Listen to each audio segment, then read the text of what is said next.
Just do. He just smooth, bringing much news with the facts when he crush fools. I'm rough school, I bust moves like crush groove. Pass me the mic and I'll turn it into lunch food. Just cool, but talk slick and he'll punch dudes. Cowards get the message and they hush like chubs do. You can bring your whole bus crew plus two. T-Dub-T is astronomical, you comical. You a fool if you think we'll ever honor you. Them other channels ain't shit, no abdominal. This the face of new media.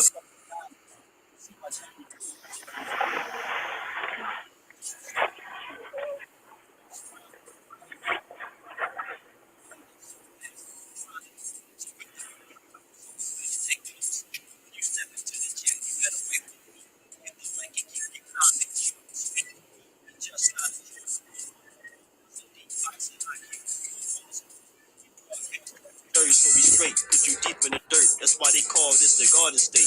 You seem tough, but not a threat like a garden snake. We not scared of you, we chopping off a head or two. Mark your calendar, remember what we said to you. It's no option, it's just do boxing. Mark your calendar, remember what I'm telling you. It's no option, it's just do boxing. Word 'em up. T-Dub-T, we in the spot. LDBC strong.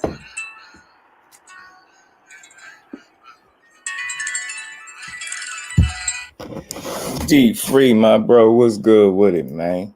Man, good to see my bro this morning, man. You popped in my head too, and it's crazy. You done popped up first, man. That shit crazy. Man, what's good? I know y'all seen the news. Y'all probably talked about it a little bit. Just felt like going live, talking some boxing real quick with the fam. Sports and Tunes, salute, bro. Appreciate you for pulling up. Apple and LDTV, what's good, bro? And P, my bro, was good with it. KJ, salute, bro. How y'all bros feeling this good Saturday, man? How y'all feeling? I'm good, man. Good. I didn't see the news. What's the news? I didn't see it. I didn't see the WBA supposed to be ordering Ortiz and Stanionis. Oh, that's good. That's good. Actually, a solid fight, and again, you know, I'm always about perspective. It ain't, I'm never here to bash, but it's crazy how, we didn't get a fight we were supposed to get, and you see a bunch of the moves and things that took place after that, and it's crazy that everybody after him seemed like they fighting a more quality opponent. That's crazy. But you know what? You know what the bigger picture is. The bigger picture is they did that. They mandated Stanionis and Ortiz. That means we probably going to get the Keith Thurman and Errol Spence fight. But where do elite boots? That's why I said, You know what I'm saying? Where elite boots at? And I put Rashidi in there because they keep saying his name, so I put him in the mix. Hey man, shit, because it's like, where do he go exactly? Because he need a fight in January too. So if Stanionis is off the table, I wonder who they thinking about lining him up with. Hey, but what if the WBC mandate Boots versus Keith Thurman and the IBF mandates Errol Spence versus Speedy Rashid? That should be crazy, wouldn't it? It'd be crazy. I just feel like having a good box. Salute, get the smoke. I just wanted to have a good boxing conversation, which I said, man. I don't know. I woke up. I said, yeah, let's talk about it. I seen this last night. I just was out of it. But shit, I like the fact that Virgil seemed like he coming up out of that shell. This would be a real, he got a couple solid names on his resume. I like this fight for him if that's who we're gonna fight next, man. I think Stanionis definitely could, test him a bit. I ain't picking him to win, but I say it's a good fight. What did that do for Virgil in the WBO ranking? It's crazy. Does it move him out of the WBO ranking? Because if it does, that means who's number one. Yeah, that's a good question too, and it's a possibility that may be the overall ending to that part. But yeah, the great question is, because when this first started, we thought we was going to see ERROL and Stanionis, or even Boots against Stanionis, but now we got Stanionis fighting Virgil, and I guess Keefy Poo is going to get flushed by Errol Spence. Where does that leave Boots Ennis? And that's something we need to pay attention to, and we should be looking out and calling for, because even though Boots is my guy, a Philly guy, I love him and all that, but hey, it's time for him to really fight some fucking body. Now, I don't think he might move to number 1 as the WBO mandatory. Yeah, because he is the number 2 in the WBO, right? Right. Yeah. But he was the number 1, but then, because of, fear factor situations, that's why they moved his ass to number 2. And I'm pretty sure somebody say, no, get him out that number 1 spot. What y'all trying to do to me? Yeah, Mr. Duck 'em all. That motherfucker need to be the route. Fill all spots for the Duck Mount Rushmore, man. He might move to the number 1 in the WBO, because now Virgil is going over to the WBA to fight Stanionis. That might mean Boots goes to the number 1 and become the WBO mandatory, where Bud can't duck his ass now. Is either fight him or drop the belt. I wish the motherfucker just dropped the belt. Yeah, it was good, Terry. Much. I would have stripped his ass. I want him to drop the belt so Earl can fight for the belt. But if he's not gonna drop the belt, I want him to fight Boots, because I think Boots is gonna knock him the fuck out. He know Boots are knocking the fuck out. I think so too. There's no disrespect to that man. He could fight, but the boxing is a young man's game, and that's a young dog, a young lion, young gorilla, whatever you want to call Boots. I truly think he can do everything Terrence Crawford could do, and some of the things he can do them better. Bigger, stronger, just as fast. He a true switch hitter, not switch one way and stay there for the rest of the fight. No, it's true switch hitter, switch on command. Like, get what I'm saying? And if you really watched him, you can tell that he don't even pay it to. It's not like it's effortlessly when he do that. Get what I'm saying? It's not a big thing for him to switch. It's just what he do. We was just talking about that on Corner Loco. Yep. The difference between Boots and Bud as a switch hitter. Facts. Bud does it in between rounds. Boots does it in between punches. And he go back and forth. Get the smoke. What's good with you, bro? Y'all call salute, bro. Appreciate the cash too, Brody. I don't know if I shouted you out. Y'all call. Get the smoke. What's going on, bro? Chilling, man. What's up?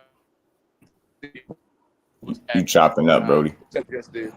Oh yeah, let me get somewhere else. Good. Hold up, give me a second. Yeah, I just felt like we could have us a good old boxing conversation. I said, man, we might as well, as we slowly but surely is like we getting closer to knowing who everybody fighting, And it's a good thing, man. Some of it's gonna be a good thing. I'm just not one to complain. I don't want to complain if I don't have to. I ain't mad at Stanionis. It looked like the boxing gods is answering all the questions that we need to answer, because we got one fighter taking a bad fight that he shouldn't be taking, and we got everybody else getting good fights. Tay, salute, Queen. Appreciate you for stopping through. As always, how you feeling this morning? Appreciate you. Yeah. And again, when we be having these conversations, I always say this, like, this don't be an attempt to, tear the fighter down. It's just perspective and something to talk about. Like, it's funny how these fights slowly but surely shaking out, and not even trying to be funny. It's like, I hear, I had a conversation with somebody that told me she boycotting the fights. And she ain't watching no Keith Thurman and Errol Spence. She ain't watching no more PBC fights unless he fight Terrence Crawford. But in that next breath, turned around and said she's supporting the Avanesian fight, and came up with a creative but dull as talking point as to why he picked this dude. And I was just like, it's amazing the things that people can come up with. And it's like, first things first, people need to understand not to take a person's opinion or thought, or perspective personal. It's not personal. It's just what it is, how we feel about it. It seemed like everybody going to turn around and have a fight that's better than the guy he fighting. That's all it is. It don't say that we think Terrence Crawford is a terrible fighter. This is a shitty fight, it is. He's going to destroy that dude. I don't think people actually realize how big all these other fights are compared to the fight that Bud is taking. All of these other fights are much more bigger fights than the fight that Bud is taking. Are just more, the opponents are more quality, it seems like. And when you tell people that, they get mad. You got Stanionis versus Virgil Ortiz. You got possibly Keith Thurman versus Earl Spence. And then we got Boots, who's standing right there, who's possibly going to become the WBO mandatory. And, I mean, he's going to take a fight because I believe Boots is fighting in January. If I'm not mistaken, I believe he's fighting in January. That's what his pop said. They're looking at January. I think he's fighting on the undercard. I think he's fighting on the undercard of Tank Davis fight, if I'm not mistaken. I heard that too. And the way it's lining up, you know, you already know Tank said January 7th. You know, Bozy is saying January as well. And then you hear the fact that Boots could be on that undercard. That'd be a good ass card. It'd kind of alleviate people complaining a bit about Hector Garcia being a pay-per-view fight.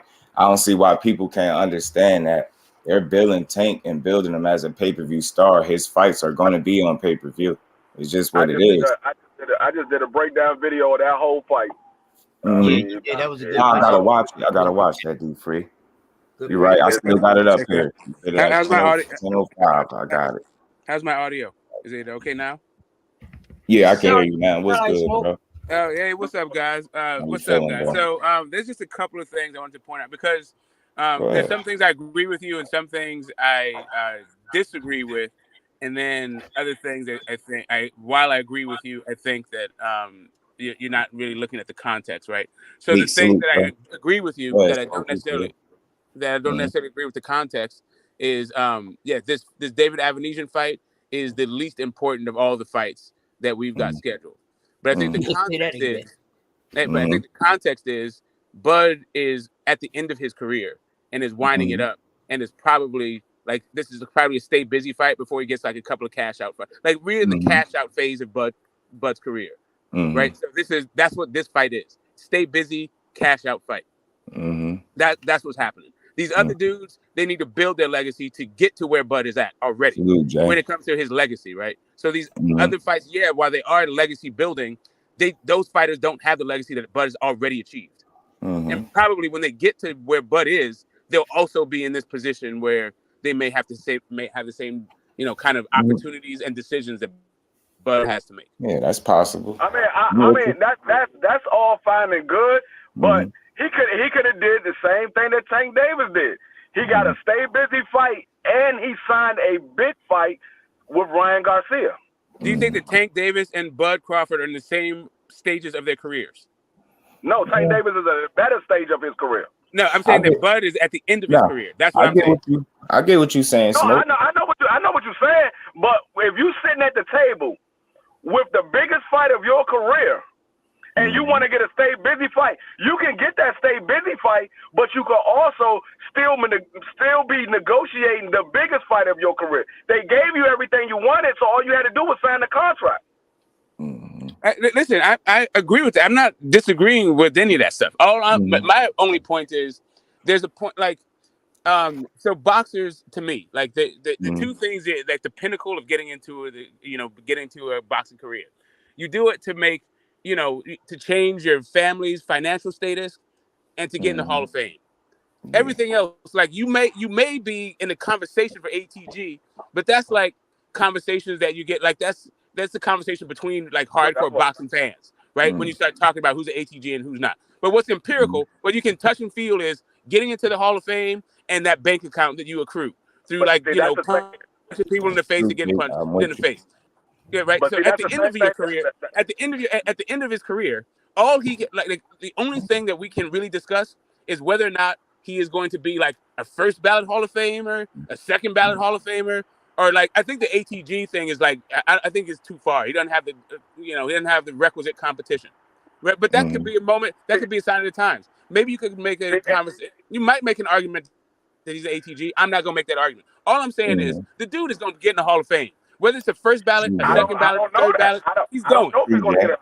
I don't know if he's going to get in the Hall of Fame. Silverado loves salute, bro. If you look at his career, he has no legacy fight to say, okay, yeah, he deserved to get in the Hall of Fame. You got a guy like Jermaine Taylor who beat Bernard Hopkins to be undisputed. He beat Bernard Hopkins, and he's not in the Hall of Fame. He was undisputed. He was undisputed in the 4-bell era, and he's not in the Hall of Fame.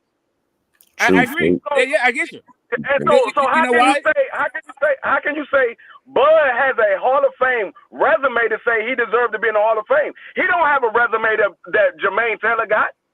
Okay, right. So the reason why I say that is because my understanding of the way that the Hall of Fame works, the boxing writers have a say, and then there's a panel of judges.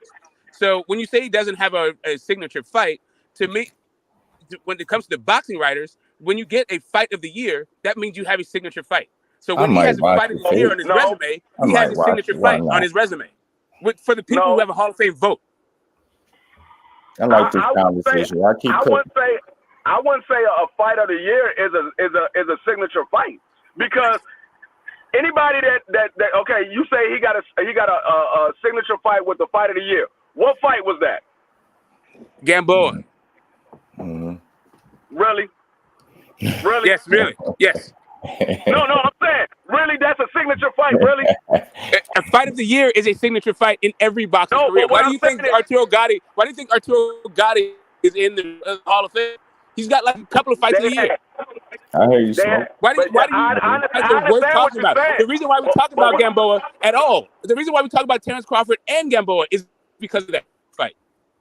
No, actually, people talk about Gamboa outside of the Terrence Crawford. They talk about Gamboa when they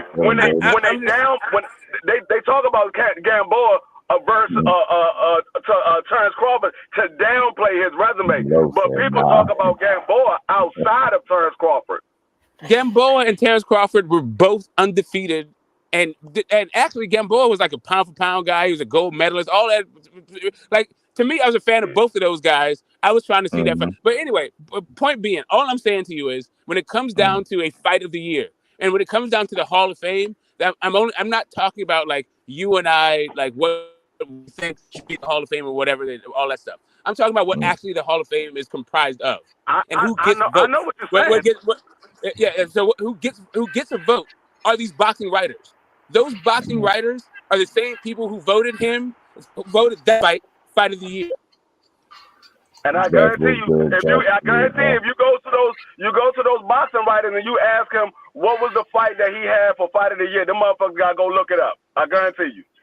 I mean, if they don't remember their own vote, I mean, I get it. Writers are like hedonistic people, and maybe they have bad memories, but I mean, they can remember their own vote that they cast, right? A lot of them motherfuckers don't even watch boxing on a regular basis.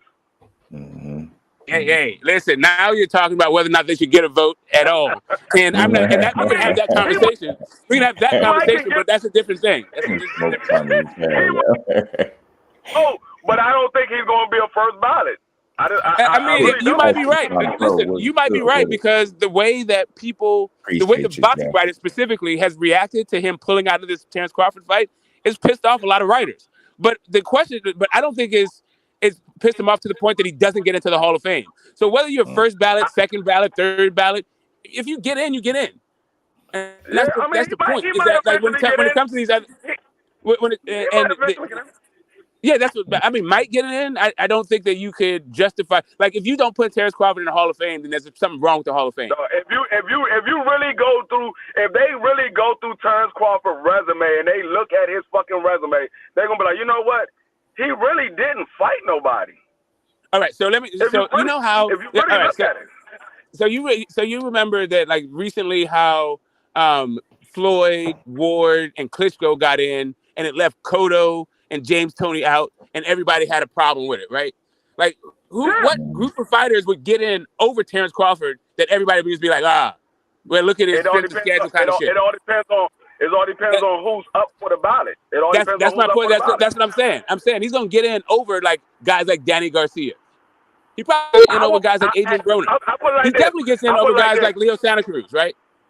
I put it like this: if Terrence Crawford was to retire tomorrow, and his name was in a batch for for a Hall of Fame, and you had to put one fighter in it, I would pick Jermaine Taylor before I pick Terrence Crawford.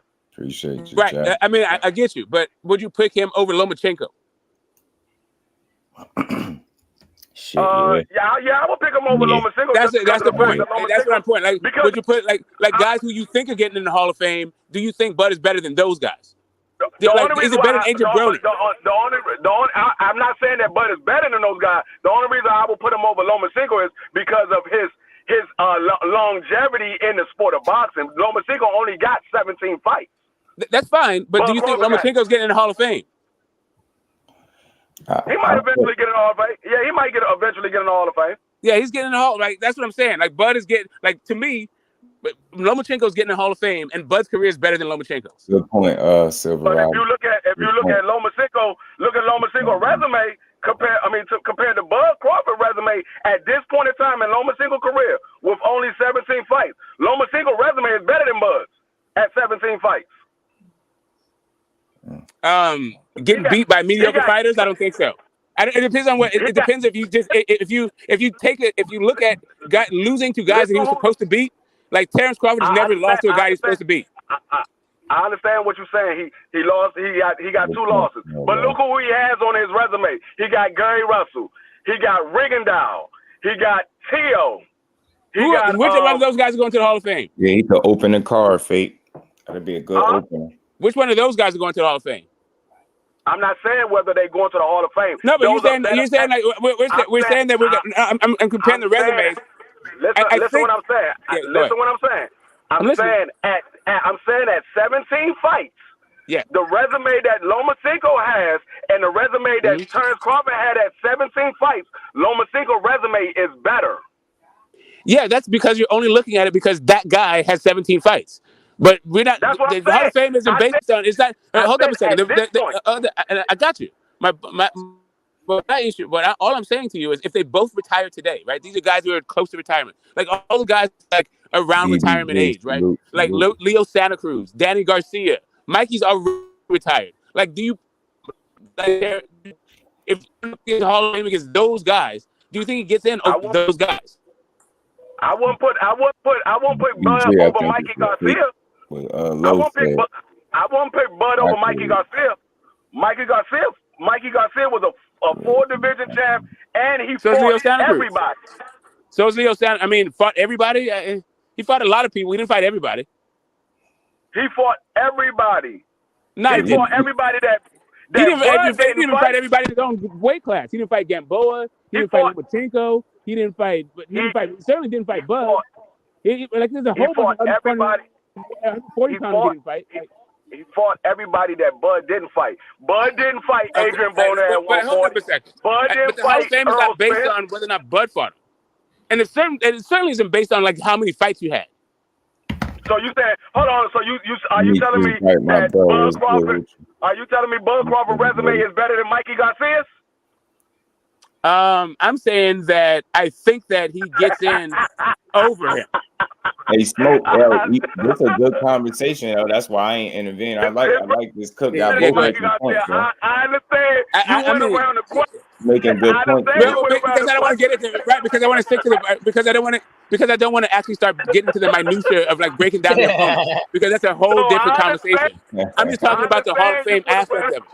And really, it's only about the status of these fights. Like the only reason the only reason I'm bringing this up because the only reason I'm bringing this up is to put into context of the fights we're getting from other guys versus the fights we're getting from him. Mm-hmm. Yeah, but what I'm saying is, you're making good points, bro. When we talk about Hall of Fame, the boxing writers do look at your resume. Yeah, they do look at your resume. Right. Are they supposed to? No, I think they do, but I'm just saying that they're going to look at, when they look at his resume, they're going to look at his accolades, right? That's going to be part of his resume. Strength of schedule is definitely going to be a thing. I understand the strength of schedule is going to be a thing, but that's the comparative nature that I'm talking about, because several guys are going to be up for those 3 spots. So now it just depends on who you're going to be compared against. So now you're going to be compared against, all right, a 3-division champion, a guy who's been fighter of the year, a guy who's had fights of the year, a guy who has ESPYs, a guy who has been undisputed, a guy who has like all of this stuff. Talk about boxing for a decade without mentioning Bud Crawford if you're going to actually describe what the hell is happening in boxing. Yeah, I believe Mikey Garcia was fighter of the year as well. Yeah, I'm just saying. Like, listen, whether he gets in over Mikey or not, that's a great conversation to have. I really the only reason I brought it up was just to bring into context the fighters, like the Stanionis versus Boots and Virgil versus Boots, all that other stuff. Yeah, that's cool because they're still cutting their teeth. They're not in the same place and they're not in the same place in their careers. And neither is Tank Davis, neither is Errol Spence. I understand all that. I understand all that. I mean, this is a good conversation. I understand all that. But did you see the recent article that Bud just put out? Oh man, okay. So if this is gonna be all right. Now, I don't know but the recent one. What do you mean by recent? Do you which article? Just tell me which one. Like an hour, maybe 2 hours ago. No. Good point, Silverado. Bud Crawford said he's calling out and welcoming. Bro. Calling out and he's welcoming Virgil Ortiz and Jerome Boots Ennis. And the only reason why he hasn't fought those guys because those names has never came up. What the hell? Right, so all right. So if you want me to, if you think that I should be, all right. So the only thing when it comes to Bud's like recent media exposure or his willingness to engage with the media, the only thing I will defend is I really like the fact he's finally opening his mouth. Now, if you want me to defend what he's saying, that's a completely different thing. Like the only thing I really like about it. The only thing I really like about it is that I see him. Like in the last 2 weeks, I've seen him more than I've seen him in his entire career, and I appreciate. Hold up, Smoke. I got to stop girl. for a second. Lady, that's the best thing I heard come out of true Bud Crawford's fan mouth. Thank you so much, Smoke. I wish some of that shit rub off on the rest of them motherfuckers. Nah, that's why I say he been offering good points since you've been up here. For me, Smoke just understand it don't really be a right or wrong answer. It's really just a healthy boxing discussion. There's no right or wrong answer, especially when you're dealing with logic. Like what you came up here and added it is cool. Like I don't sit up here and disagree. I might have a different point, but I don't have to disagree because you're dealing in logic and reason. And that's why Crush said what he said. So like I said, I don't have no problem with Bud fans who's realistic. Bud fans that's realistic, I have no problems with them. We have a couple of Bud fans in our family. I have no problem with them because they're realistic. It's the ones that act like Bud doesn't do anything wrong. Those are the ones I have a problem with.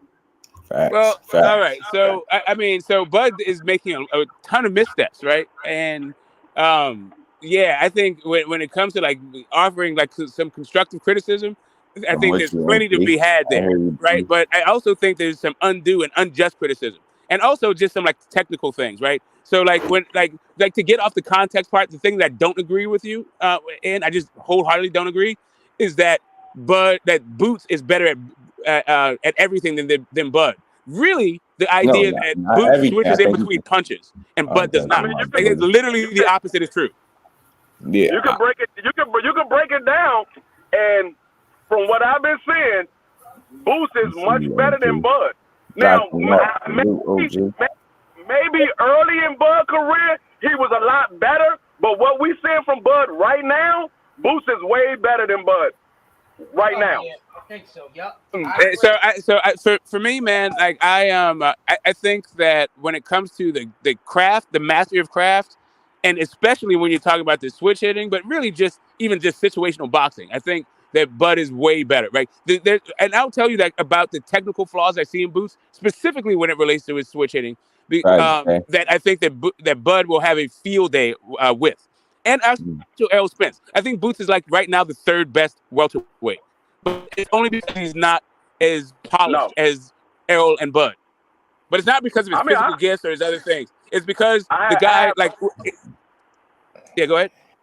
No, I have no problem with you believing that Boots is the third best welterweight. We only can find out if they get in the ring. I have no problem with that. Yeah, exactly. I was just talking about like sort of the technical breakdown and the way that you guys talked about it technically. Like for me, Boots is a switch hitter, but he has really three stances. He has southpaw, orthodox, and neutral. He spends a whole lot of fucking time squared up. And guys like Errol and Bud will eat that for breakfast. And his adjustments. There's a whole bunch of things where I like when it comes to and also that the idea that he switches in mid punch. I've never seen Boots do that. Like what I do see him do is give his guys different looks. He definitely switches more throughout a ring than Bud does. Bud typically either he makes a switch and then stays with that stance, whereas Boots might switch more, but I don't think that makes you more effective. That just means you switch more. No, when we say he switched in between punches is usually when Boots does it, because I see him do it a lot. When he does it, he'll throw a punch, like he'll be in an orthodox stand, and he'll throw a left hook, and next thing and when he comes back to his guard, he's in a southpaw stand. That's in between punches. All right, but that's not right. So between punches to me means that there's another punch coming, right? So that's a combination punch, and that's how Boots does. It could be another punch coming behind. When I say switch between punches, that's what I mean. It's like you're throwing a combination. You start off in one stance, and through your combination, you switch because that's the right stance to be in to land the most effective shot. Yeah, I mean, he has did it in between punches. Boots do throw, like, he'll throw a punch with the right hand, right, and he'll kind of turn himself, and then he'll throw the punch with the other hand, like from the other stands. He do that too. Yeah, he has done that. Yeah, see, I haven't seen him do that. I haven't seen him do that yet. If you can help me out, I appreciate that. Because what I see from Boots, when he switches, you know who else? Right, You know who else do it? They do it unconsciously too. Devin Haney do that too. They do it unconsciously. Like, I seen them do that. I don't really like it. No, but here's what I'm saying. Like, what we're talking about two different things, Southern T. And what's up, man? I'm glad to see you. Chop it up on this panel with you again. It's been a minute. But what I mean is, the way that like Hagler did it, right, is when you see the opportunity and you have the angle, then your stance is not the impediment for you landing the shot. He does that. Right. So for me, the way I see Boots switch is either from off the ropes, or from a clinch, or to give a guy a different look. I don't really see him switching because he sees he sees the shot and he needs to be in the right stance for that shot. I don't see him doing that kind of thing. Not yet. I don't think that he does. It's not that I don't think he has the ability to do it. I just don't see that's the way he switches. I think you need to go watch the Eagle Kavaliauskis fight, because he did it in that fight. Wait a minute. Boots fought Kavaliauskis? I mean, Mean Machine. Yeah, he fought. No. You talking about Lipinets? I mean, Lipton. I keep getting them motherfuckers. I saw that fight. Yeah, I saw that fight. Yeah, I saw that fight. So that fight, he was using his jab, but he was using his jab a lot more. Unconscious also means without conscious, A1, with your smart ass. Not unconscious. He did it in the Lipinets fight. He saw a better angle and he switched stands. But does he hit Budrick all day long? Salute to the OG, Dr. Mark. Jay Smith, in my opinion, Bud is better at punching in between punches. Bud just catches you when you at least expect it. He is good at, he is a hell of a counter puncher and catching you when you don't expect it. I think that's why he generated a lot of his knockdowns. And to go back to something you said, get the smoke. When you say he has a neutral stand, he stands square up. I think he does that a lot when he knows those guys is not on his level. He does that with those guys that he knows is not on his level. Because he didn't do that when he was in there with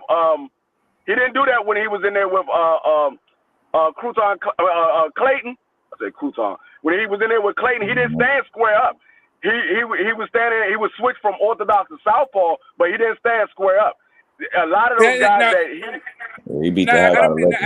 I think he like really the real problem. Like he squares up a lot in the clinch, but really the issue is he squares up on the ropes, and that's like to me like nah.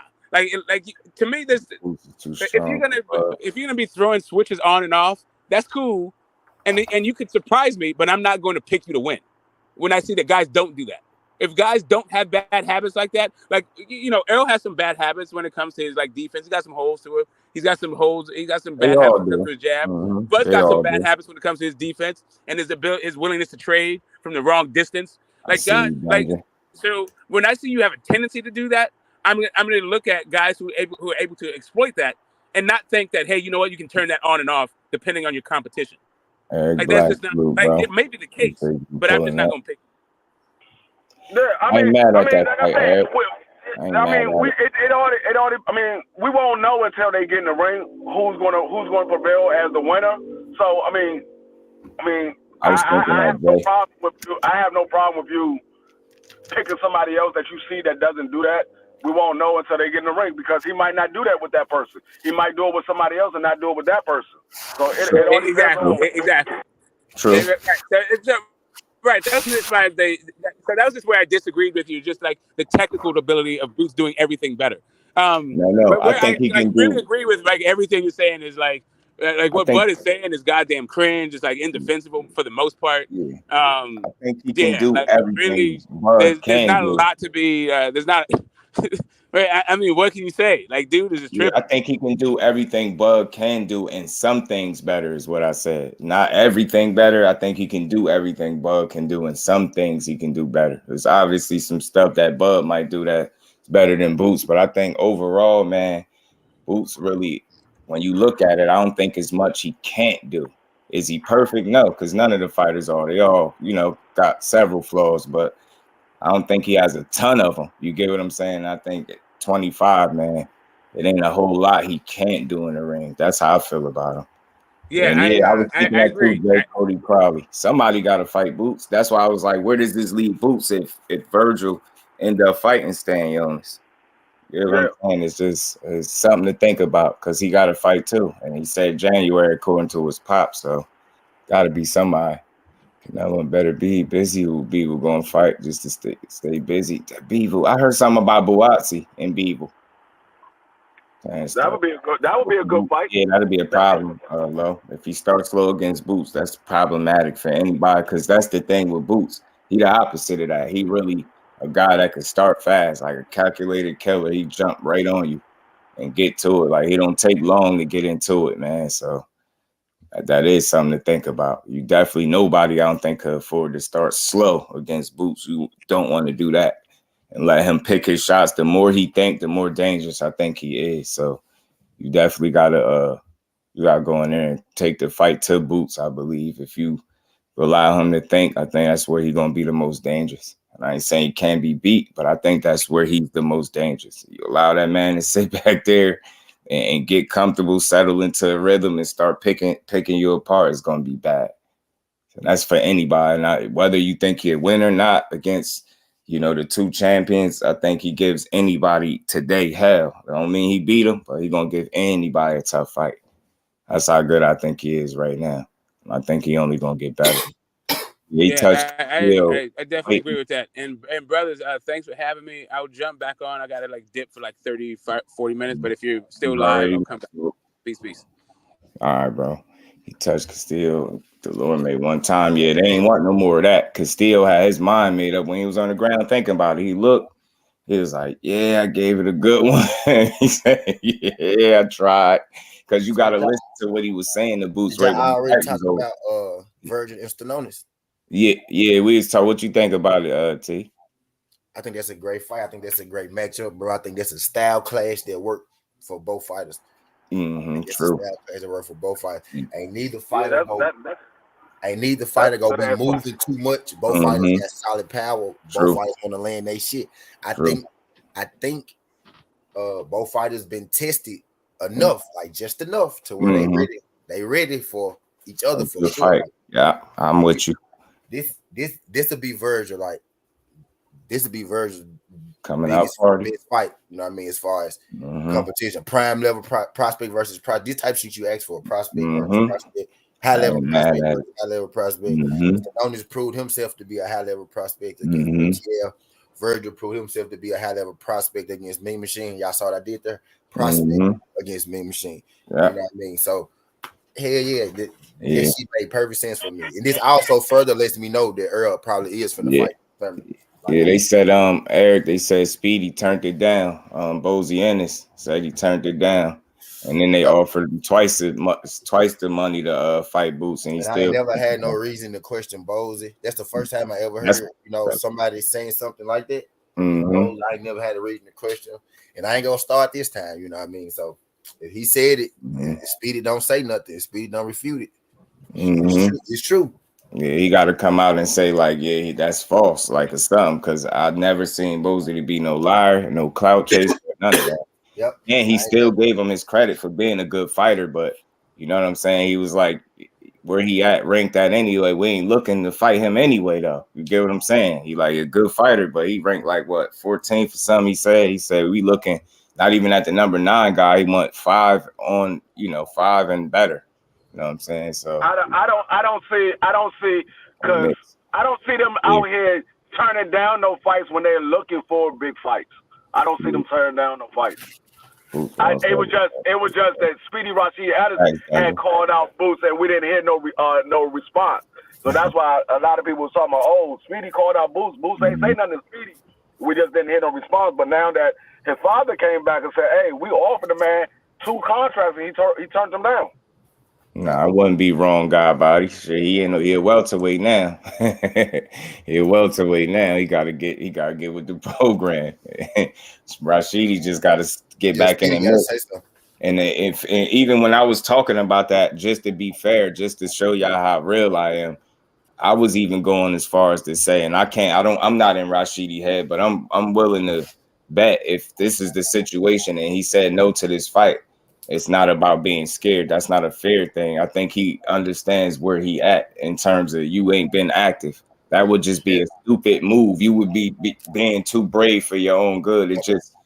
And I agree with you, dude, but I need him to say that though. Yeah, definitely. As soon as you told me Bose said he turned it down, that's what I thought. But I ain't gonna give him that excuse. He got to come out and say that. Yeah, he definitely do. But that's what I was thinking. He had one round. He came back off a year and a half. Had a 1 round fight. 15 seconds, 17 seconds. And he better not fight no damn Boots after no 17-second fight after a year and a half. He'll get his ass dust off. That's what I'm saying. But I need him to say that though. Yeah. Because remember, they did say he was calling him out a little bit. I need him or his team to say it, either one. Yeah, Stanionis definitely could be in the fight of the year kind of candidate because he tough like that and he gonna fight back. You know what I mean? He got something to bring to the table. Stanionis, not Stanionis. Stanionis. Yeah, facts, fate. That's what that is. He'd beat the hell out of him. But he do need to get keep it. He need to stay active. Rashidi. The last thing he could afford is to go on another hiatus or a layoff and then think about competing at the top level. It's just not gonna be smart. So it'd be wise of him to, try to get him another fight ASAP. Because, he should have been doing that the minute he knocked dude out. He should have been on the phone talking about what's next because you don't want to find yourself in that situation again, sitting around. You're 29, still got some youth on his side. You're 24-0, 15 KOs, I believe. Big, solid fighter, a lot of skill, hell of an athlete, fast as hell. He really brings something special to the table. So if they could keep him active, I mean, we got some good fights coming up because any fight he gonna be in should be a good fight, especially if it's gonna be against a quality opponent. We gonna see a good fight. Should have stayed and gotten a better diet. For real, he don't look like he a 47-pounder. The only reason that it seemed like he can go there is because he has the height and stuff like that. But other than that, his frame, he just like a small dude. But I don't think a lot of these dudes be dieting like that for real. I really don't think so. Because you be hearing a lot of these dudes so late or much later in their career talking about nutritionists and stuff like that. And he is young, so I don't know what he going to do. But 47 seemed like it's going to really be tough for him. I'm not going to lie to you. I think 47 going to be tough for Barrios. Who's fighting Barrios or Butaev? Barrios up there. Name. I wouldn't be mad at that fight for Boots, but Barrios, he gonna slaughter him. I ain't gonna hold you. Cody Crawley need to get in the mix too. I was thinking that should be an opponent for Boots, but I doubt if they risk it. They're not gonna want to throw him in there, I guess, because they building Cody Crawley. Because I ain't gonna lie to you, I know how that fight gonna end, and he gonna get beat up bad like that. That's not even gonna be close. The same with Jared Anderson, who I think deserved a title shot, but he ain't fought nobody yet. Yeah, he still got some work to put in, and it ain't really no rush for him. I think he only got 11 fights, but he kind of on the fast track. But he get a couple quality fights under his belt, and who knows, man? He's gonna be right there. I think he got a lot of skill, and again, he ahead of the curve because he's so young. I think he like 22 years old, man. That's crazy, big baby. That's why I keep telling people you gotta think of when you call him overrated, man. You gotta think of how young, yo. He's still a kid, yo. 22 years old in boxing, that's a kid. You not know, you know what I mean? You ain't there yet. He's still a kid, and for where he at, he displayed a lot of skill in his fights, man. That's something that you can't deny. Is he perfect? Absolutely not. Parker Will, salute. Appreciate you pulling up. Yeah, man. But it'd be good for a good fight. The Butad fight anyway, because the other guy I think gets destroyed bad. Barrios. Bruce Gas, salute OG. How you feeling? Appreciate you for stopping through. What you smoking on over there? I got some more of this Mamba, and I had a little bit of that white Nutella mix today. Shit was gonna lie to you, that shit got me got me kind of good over here.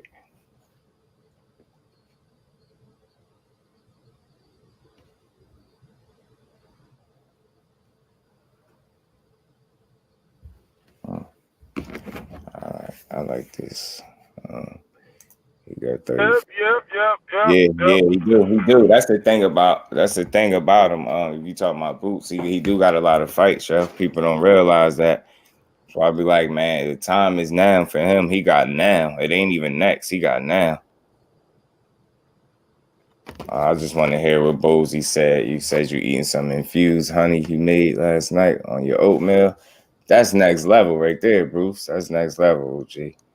Let's see what Bozy Ennis had to say about Robert Garcia. Is it possible that you could get one of them in the future, or that's never going to happen? I think it's possible. I think it's possible. But I don't know if it's going to be at that weight. It might be at 154. You know what I mean? But way they talking about, them guys still going to fight Terrence and Spence. That's what they be saying. So, I mean, probably I guess in the near future. Probably in, 2023, I guess. You know what I mean? And they'll probably be at 154. So if they're not going to fight each other right now, so they might as well, give up them titles, man. Let us fight for the titles. Bozy wants them titles. And I don't care who we fight for the titles then. It could be whoever they put up front. Rashidi, Thurman. Salute to YSM too. Ortiz. All the top guys, man. All the top guys. When it comes to them titles, we don't care who we fight when it comes to the titles. Speaking of Virgil Ortiz, yes. His former trainer, Robert Garcia, comes out and says that he'll give Boots problems. Yeah, that Boots going to have to kill him in the ring. I don't think they're going to let that happen, though, because that's what will happen if they let him stay in the ring too long with Boots. You know what I mean? And they talking about, he punch, he got good punching power, and he walk. You ain't gonna run. You ain't gonna walk Boots down. You gonna run into something. You know what I mean? You gonna run into something, man. You know what I mean? Boots can fight you inside and outside. So you know what I mean? It's whatever you want to do. We can do. We can adapt to any situation. You know what I mean? He's a good fighter too. Can't take that away from him. But he just fought the ball, McKinson or whatever. Yeah, Michael McKinson. Now look what happened when he fought him. That's what I'm saying. Just to stop it real quick, like imagine Boots fight Michael McKinson, y'all, and going 9 rounds with him. Just imagine that, though. Seriously, like we'd think something wrong. Boots had to have been sick or something if he get in there with McKinson. I don't care how much he moved.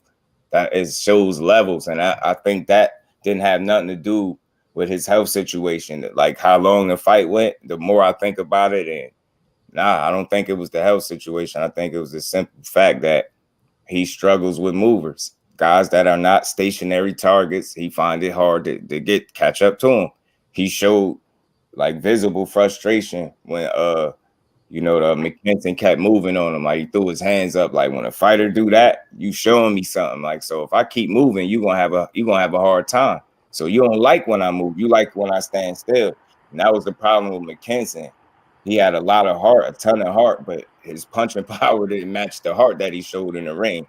He was willing to stop and try to exchange with Ortiz, and it was never smart. But I respected it. I mean, he got his licks in there too, but overall, he just didn't have the punching power to really get the job done. Now, had he did, it would have been a much different fight. But like I said, whenever he was stationary, that's when Ortiz had his success, and all that moving dude did. slowed down a little bit down the stretch on the back end and got stopped in, I think, like the 9th, but he had a hard time, man. He had a hard time with dude. Gross salute, yeah. And he's not a puncher. Play this a little bit. Boots can box and punch. Exactly. He seemed to get a little frustrated. Even admitted after a fight, he got a little frustrated. Yeah, them angles. The boys give him different angles, movement. You know what I mean? A moving target's hard to hit. I can keep that pressure, but you put pressure on somebody that can punch, you're gonna run into some shots. You know what I mean? They ain't gonna let you just put the pressure on them without throwing nothing. You know what I mean? We might change up and put pressure on you. Because we can do that also. I think that's the most underrated part of Boots' game. I fuck with Bose. Living in this fight.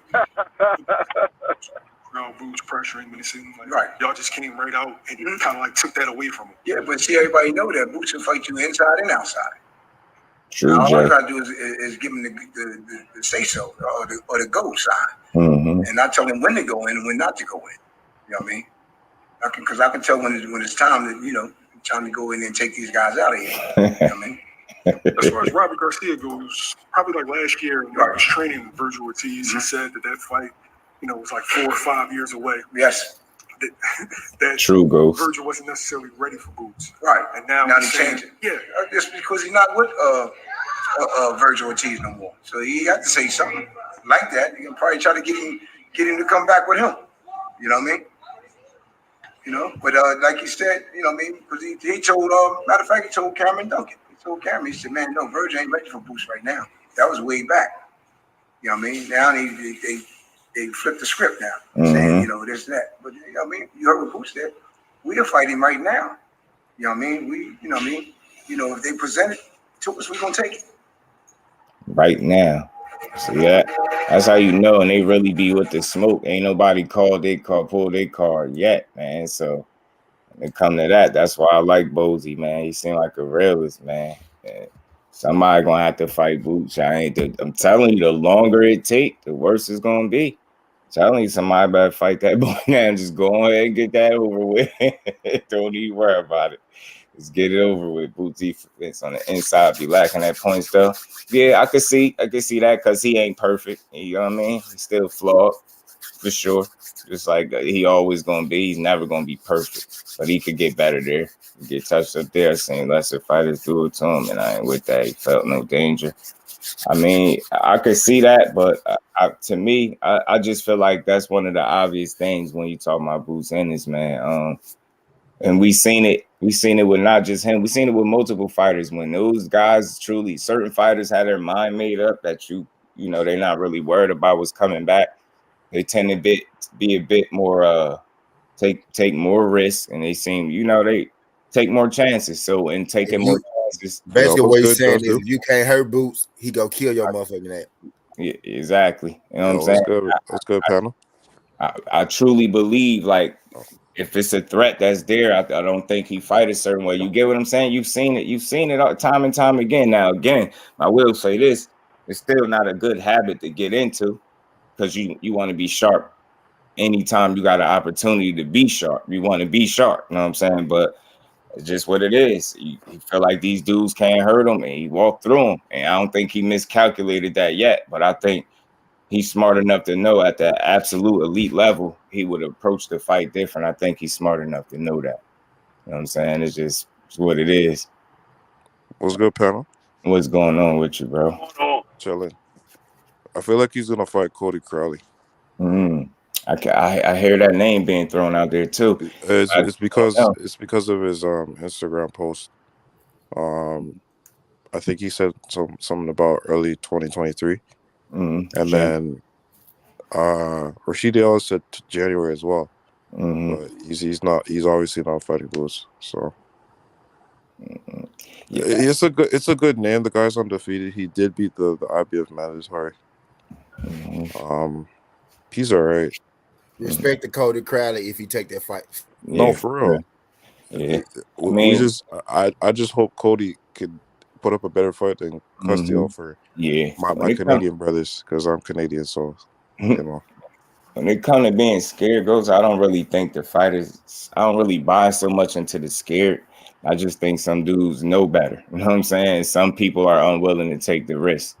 Some of them, to say, you know, high risk, low reward, but that list of the people that could claim that is not such a long one because you got more of these dudes that need to prove themselves than, and like I said, the list of people that could really say high risk, low reward, like that's the champions that could look at him like that. Everybody else, y'all opponents at the end of the day. So I don't think people be so much scared, but they don't be willing to take that risk. I will say that, because why else would he be getting turned down over and over and over again? You know what I mean, throughout the years, it's got to be something.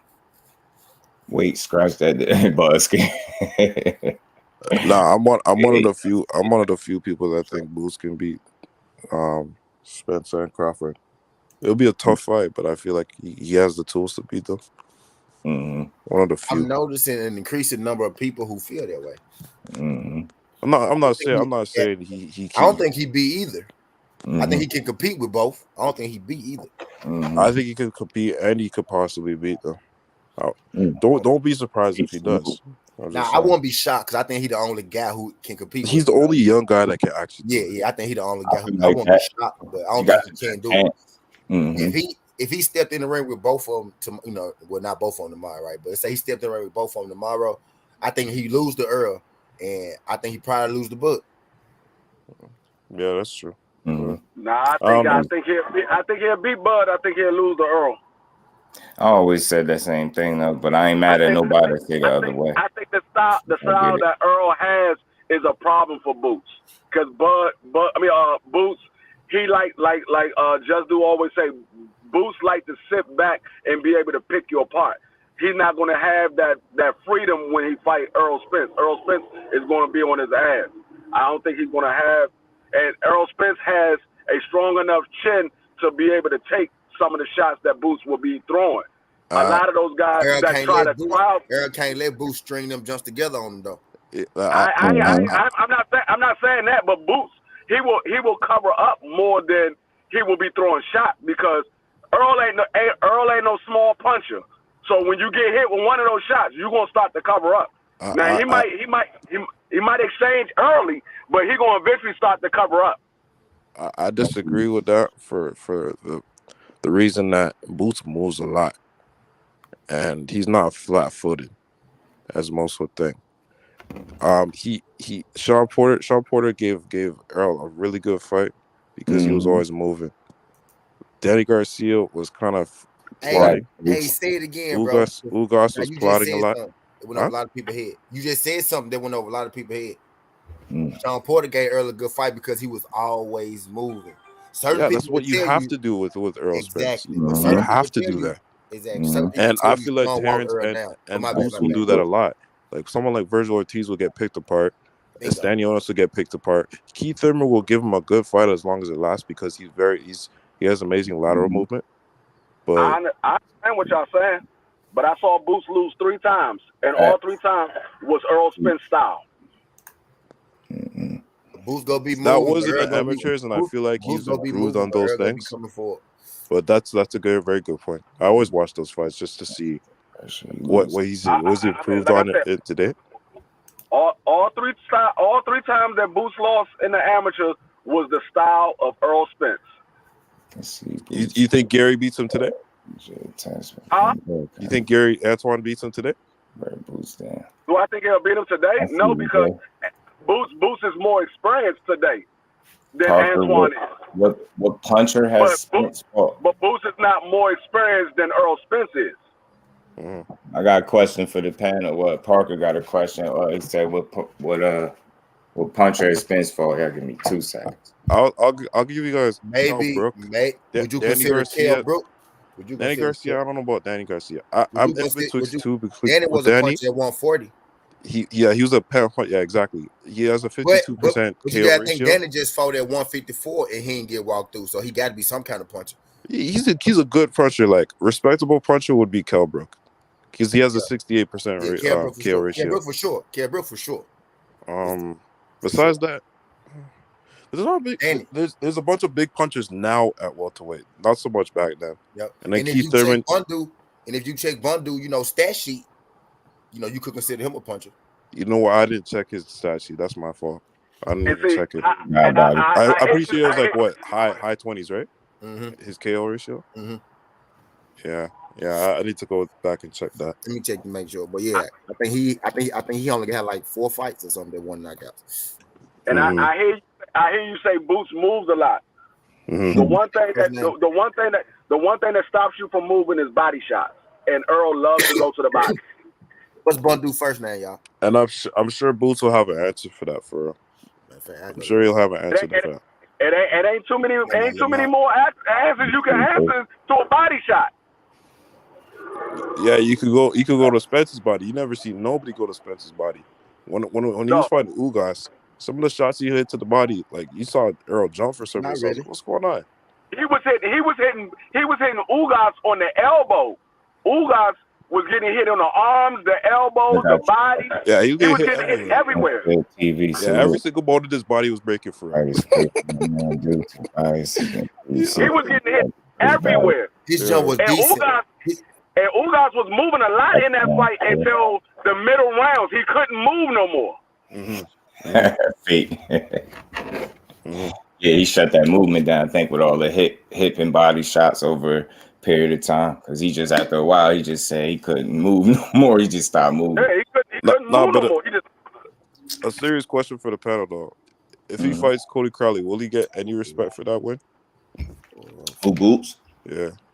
I think so. I think because Cody Crowley's a solid fighter.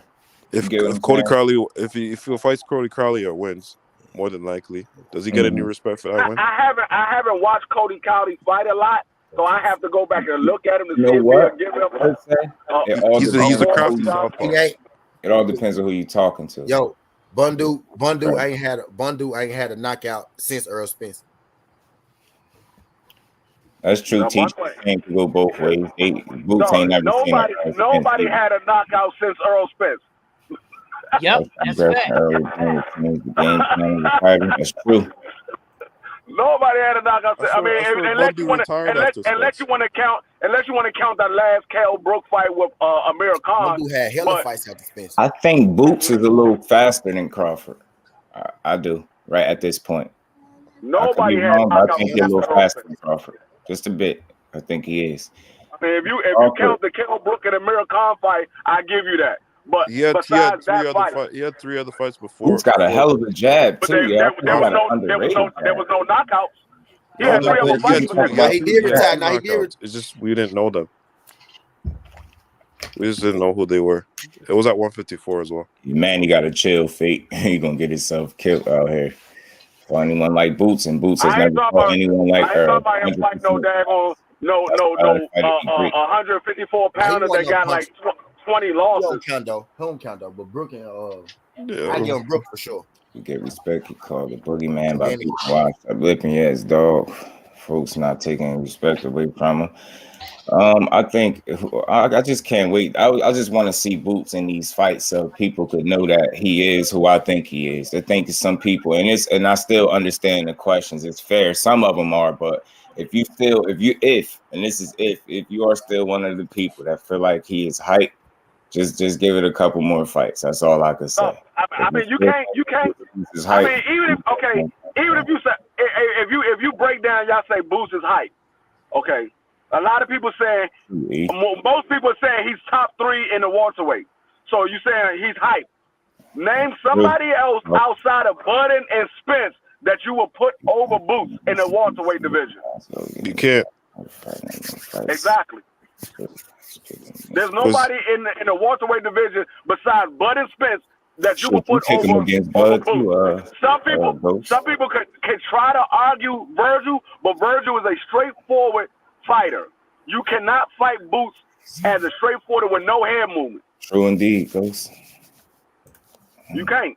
Yeah, I'll tell you the punch that's gonna catch Virgil. It's gonna be uppercut if they were to fight. You teach. And Virgil get hit a lot. That high guard coming straight in that straight line with that high guard, just not creative defensively. I think Boots will eat that up. I think he'd be hurt. I know we touched on it before, but did y'all see the Michael McKinson fight? Yes. He was getting hit with some big ass shot. Michael McKinson only got 2 knockouts in 20 fights. Yeah. He was getting hit with some big ass shots. He was 21 or 21, 22, and something like that with 2 knockouts. He only got 2 knockouts. He's gonna have to change up that style real quickly. He was hitting Virgil with some big ass shots. He just don't have power. If that was a boost or Earl or Bud, Virgil would have been on his ass. Yeah. He'd have been on his ass. The shots that he was getting hit with, he would have been on his ass if Michael McKinson had some power. Virgil would have been on his ass at least once in that fight. I don't know, Boots. You know what? I don't like D3. I think it was D3 saying it's not just Boots, the power with Boots. I think it's the accuracy with the speed. You know what I mean? The combination behind the way he throws the punch. It's a combination of things that creates the power of Boots. And he rolls with the punches as well. Yes. Yeah. If y'all look at Boots, I'm with you. If you look at the shots that Boots hit his opponent with, they're not real big shots. It's just they perfectly placed. They're not real big shots. It's just perfectly placed. And he don't load up a lot. That's something Boots. You don't see him do that a lot. Like he a real fluid guy in there. And if he load, just think he load up, he gonna get you. Power, he ain't short on power at all. I ain't work. And then it's the work rate. Like he's the opposite of a slow starter for real. Like he really get in there and get on your ass. That's the perfect way to describe him. He been doing like 14 rounds in the gym. Really, like you know how people say fighters get stronger as the rounds go, and you know some people say that, but it's not always the case. With him, I really feel like that's the case. Like he gets stronger as the fight goes. I know two motherfuckers at that division that get stronger as the fight goes on, and that's Boots and Errol Spence. Boots and Errol Spence, they get stronger as the fight goes on. Errol Spence coming out from round 1, 2, throwing 70 fucking punches. Yeah. But even Kell Brooks said it. He said, I had to quit because he felt like he was getting stronger. I couldn't do nothing with it. He felt like he was getting stronger, so I had to quit. He didn't want to quit, but he felt like Errol Spence was getting stronger. He had to quit. I have a question for the panel about that fight. Do you think Kell Brooks should have dropped the belts? Because I don't think he was fully healed from the fight with Triple G. If you're gonna have a broken orbital, you should be out for like at least a year. I wouldn't say he wasn't fully healthy. He set out for a year. No, he set out for like 8 months. I mean, it only took 4 months for the bone to heal. It only took 4 months for the bone to heal. Those injuries, it should be longer though. But the whole thing is, I can understand if it was the same eye that he broke, but he broke the opposite eye. Not because you know why? Because the opposite eye is usually weaker than the actual eye you broke. No.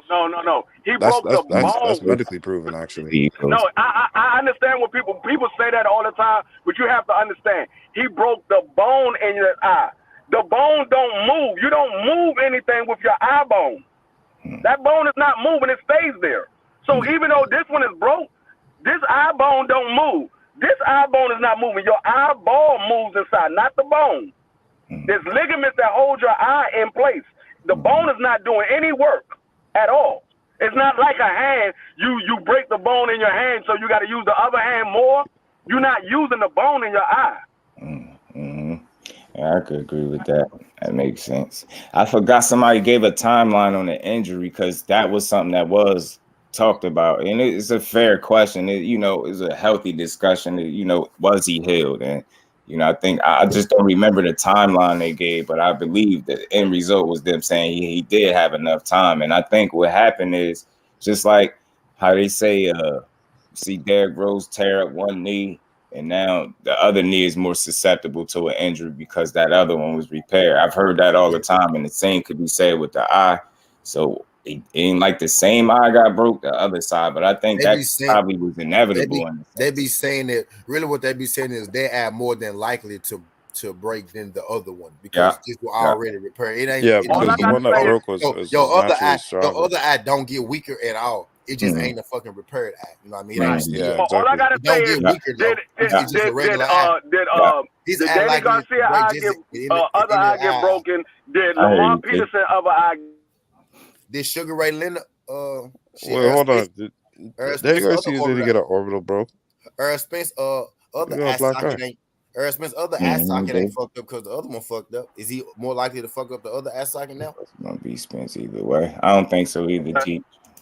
No, Lamar Peterson eye didn't get his other eye didn't get broken. Then he got after other eye didn't get broken. So wait, I thought it was just Ugas and Kell Brook. I didn't know Danny Garcia. No, it was Lamar Peterson as well. Yeah, it was Lamar Peterson as well, and Danny Garcia. Danny Garcia had a fracture. He didn't have a complete break. He had a fracture. Yeah, his shit was fucked up. Bad. Lamar shit broke though. Lamar came out and said he broke his shit. Yeah, Lamar Peterson eye was broke too. Man, that man been low key and taking motherfuckers' eyesights from him. It's just the damn it, like you really can't let. That's not a guy that you could afford to allow to hit you with uppercuts and you know what I mean, most over and over and over. Like aiming at a target every time he swings. People think he ain't do this swinging wild. I'm telling you, he aiming his shit where he want to throw it. And he technique, yo. You see look how he hit the pads. You notice he don't do none of that fancy pad work. No, none of that shit. In the pocket shit. And then look how he fight. The same way, yo. Like he delivered a shot, very accurate with his shots and consistent. It's like over and over. Like over a period of time, your eye gonna give up. Your body is gonna give up. And see, it would be one thing if it was only Kell Brooks, but it's been multiple guys he did it to. It's not just Kell Brooks. It's multiple guys he did it to. So I can understand if it was just Kell Brooks, they were like, oh, well, he already had a broken eye socket, so the other one was weaker or whatever. I can understand that. But he did that to multiple guys. And he did it after Kell Brooks. I didn't see you, Courtney. Yeah. Smoke was good with it. And he did it after Brooks. He just did it. Yeah, but I don't think the doctors would have allowed him to come back if he wasn't held too, because you gotta think they gotta take physicals and shit like that. So I mean, he was ready. People it's just natural for some people to assume he should have stayed out longer, and I understand that. But I think he was ready. I think either way he was gonna lose. To be honest, it's just how he was gonna lose, and under these circumstances, obviously. That eye got broken up, but Earl was on his ass before that happened. And actually, dude, he was up like after the first, 5 or 6. And Earl walked him down. Mm-hmm. You know what I'm saying? So it ain't like the eye didn't affect him. It ain't like he was, he came after with an eye injury. Mm-hmm. Earl broke that motherfucker. You know what I mean? Maybe he was turning that motherfucker more towards Earl to protect the other one. You know what I mean? But Earl did what he supposed to do. He broke the other motherfucker. I see you, Jay. Yep. It's supposed to take years. Between the Triple G fight and the Spence fight was the same amount of time he was out between the Spence fight and the next guy he fought. The next guy he fought didn't break it. Yeah, same thing. Same time frame. True. Good point, bro. Yep. That's why I said, man, I just think it's the Earl placement of his shots and that constant punishment over a sustained period of time. Like that's possible for that to happen to a lot of people, anybody. You get what I'm saying? Just it's like when Fundora fought Lubin, you had people talking about, you see, he didn't take his gloves off. And I was saying, before you think of foul play, just look at the way the fight played out. Look how many times he was able to punch him in the same spot. And you think about that and see why his face looked like that. He took a lot of punishment. It wasn't like it was just, you know what I mean, getting hit here or there. No, he was getting clipped, punched over repeatedly in the same spot, and his face wore the damage. And it wasn't like Fundora was the only person that haven't taken their gloves off after the fight. They just didn't have time to take the gloves off before they made the announcement. Yeah, I just wasn't with putting no jacket on him. I'm like, I'm willing to understand that. Look at the way the fight played out. He took way too much punishment, way too many hits to the face, over and over and over and over. That's exactly what's going to happen. Errol Spence jabbing you. I mean, look at Kell Brook. Just to bring it up real quick, I know, remember with Terrence Crawford, we all know how he stopped his ass, but look how he was, when he was jabbing him for them couple rounds, look how quick he swelled his eye up. It was only a couple rounds. His eye had it was a little swelling and a small cut. You're looking like stuff. Same thing with the Sean Porter fight. It's just that you when you constantly get hit repeatedly with a punch, that a heavy punch over and over, man, your face is gonna wear it. Face ain't meant to be punched over and over and over again. That's really what it was. You can see part of the reason why Turner got his ass up at her. He said, "No, I ain't got a long time to be playing with this nigga." You know why, and that's exactly why I appreciate Eric. Not flashy, yo, but it's so fucking effective. He showed you that, and now that's why I brought up the pad work, because you see so many people do the fancy. You ain't never seen him do that, but you ain't never seen him have to. He get in a fight and he trained how he fight, yo, and that shit is so effective to me. I could appreciate it. No extra shit, just results. All that extra pad work is pretty useless. Unless you're Floyd Mayweather, it's pretty useless. Yeah, that punch placement serious. You're not gonna punch a boxer like that. It's for show though, yeah. It's for show, like for the media. Yeah, Tank got a good pad work. Yeah, he does that for every now and again, but like it's not often. Facts, Ghost. Yeah, the blowing of the nose too. But I feel like Bootsy does it sometimes because like he punches in combinations as well. So. But like everybody else, it's usually 1 or 2 punches. When you get someone hurt, 3, 4, it's not that crazy. Yeah, facts, Ghost. Yeah, I've learned that throughout the years. You know, years and years ago about the blowing of the nose. But I figured they would know not to tell him not to do that shit. You know what I'm saying? Especially taking all that punishment like that, man, over and over, man. But he was a damn dog, man, because he ain't give up. I do remember he took a lot. He gave some too, man. He put Fundora in an uncomfortable situation or two. Oh yeah, when you're nose broke, before they stopped it, he fought hard as hell. He just fought the wrong fight. To me, that's all. He was the better. He just didn't show it. His game plan in round 1 should have been his fight. His game plan the entire fight. Yeah, box him. You know what I'm saying? That dude. Yeah, that's what I'm saying. You know what I'm saying? Nowhere he's amazing. Better. Yeah, you fought him where he's the best at, inside. Like, oh man, like he was trying, man. Should have been, man, ripping his body more or something, man. Easier said than done, but damn, he look. It's good to see Lubin face back held and back hitting the pads and shit, working out. Yeah.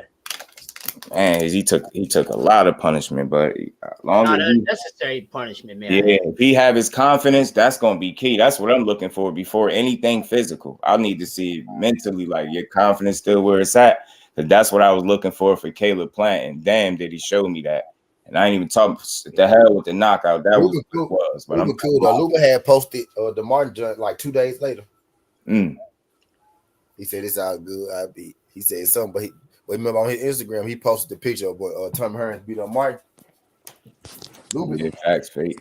Josh, what's good with it, bro? Ruben was the first one to put these in that there. I want Caleb to catch the better bees or something nasty so bad. So bad. Yeah. I see. And EJ better off boxing, but getting him frustrated.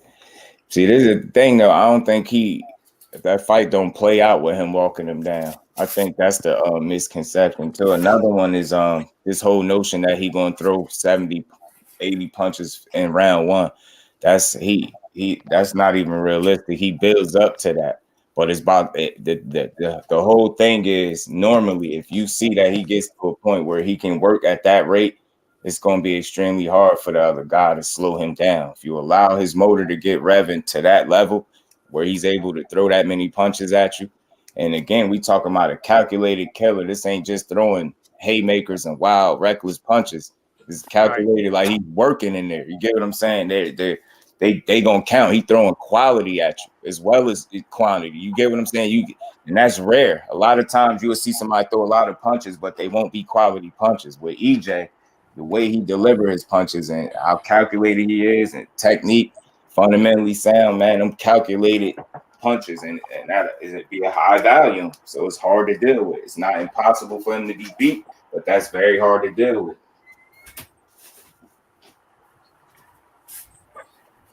Give me 2 seconds. I'll just switch it about to roll up Saturday.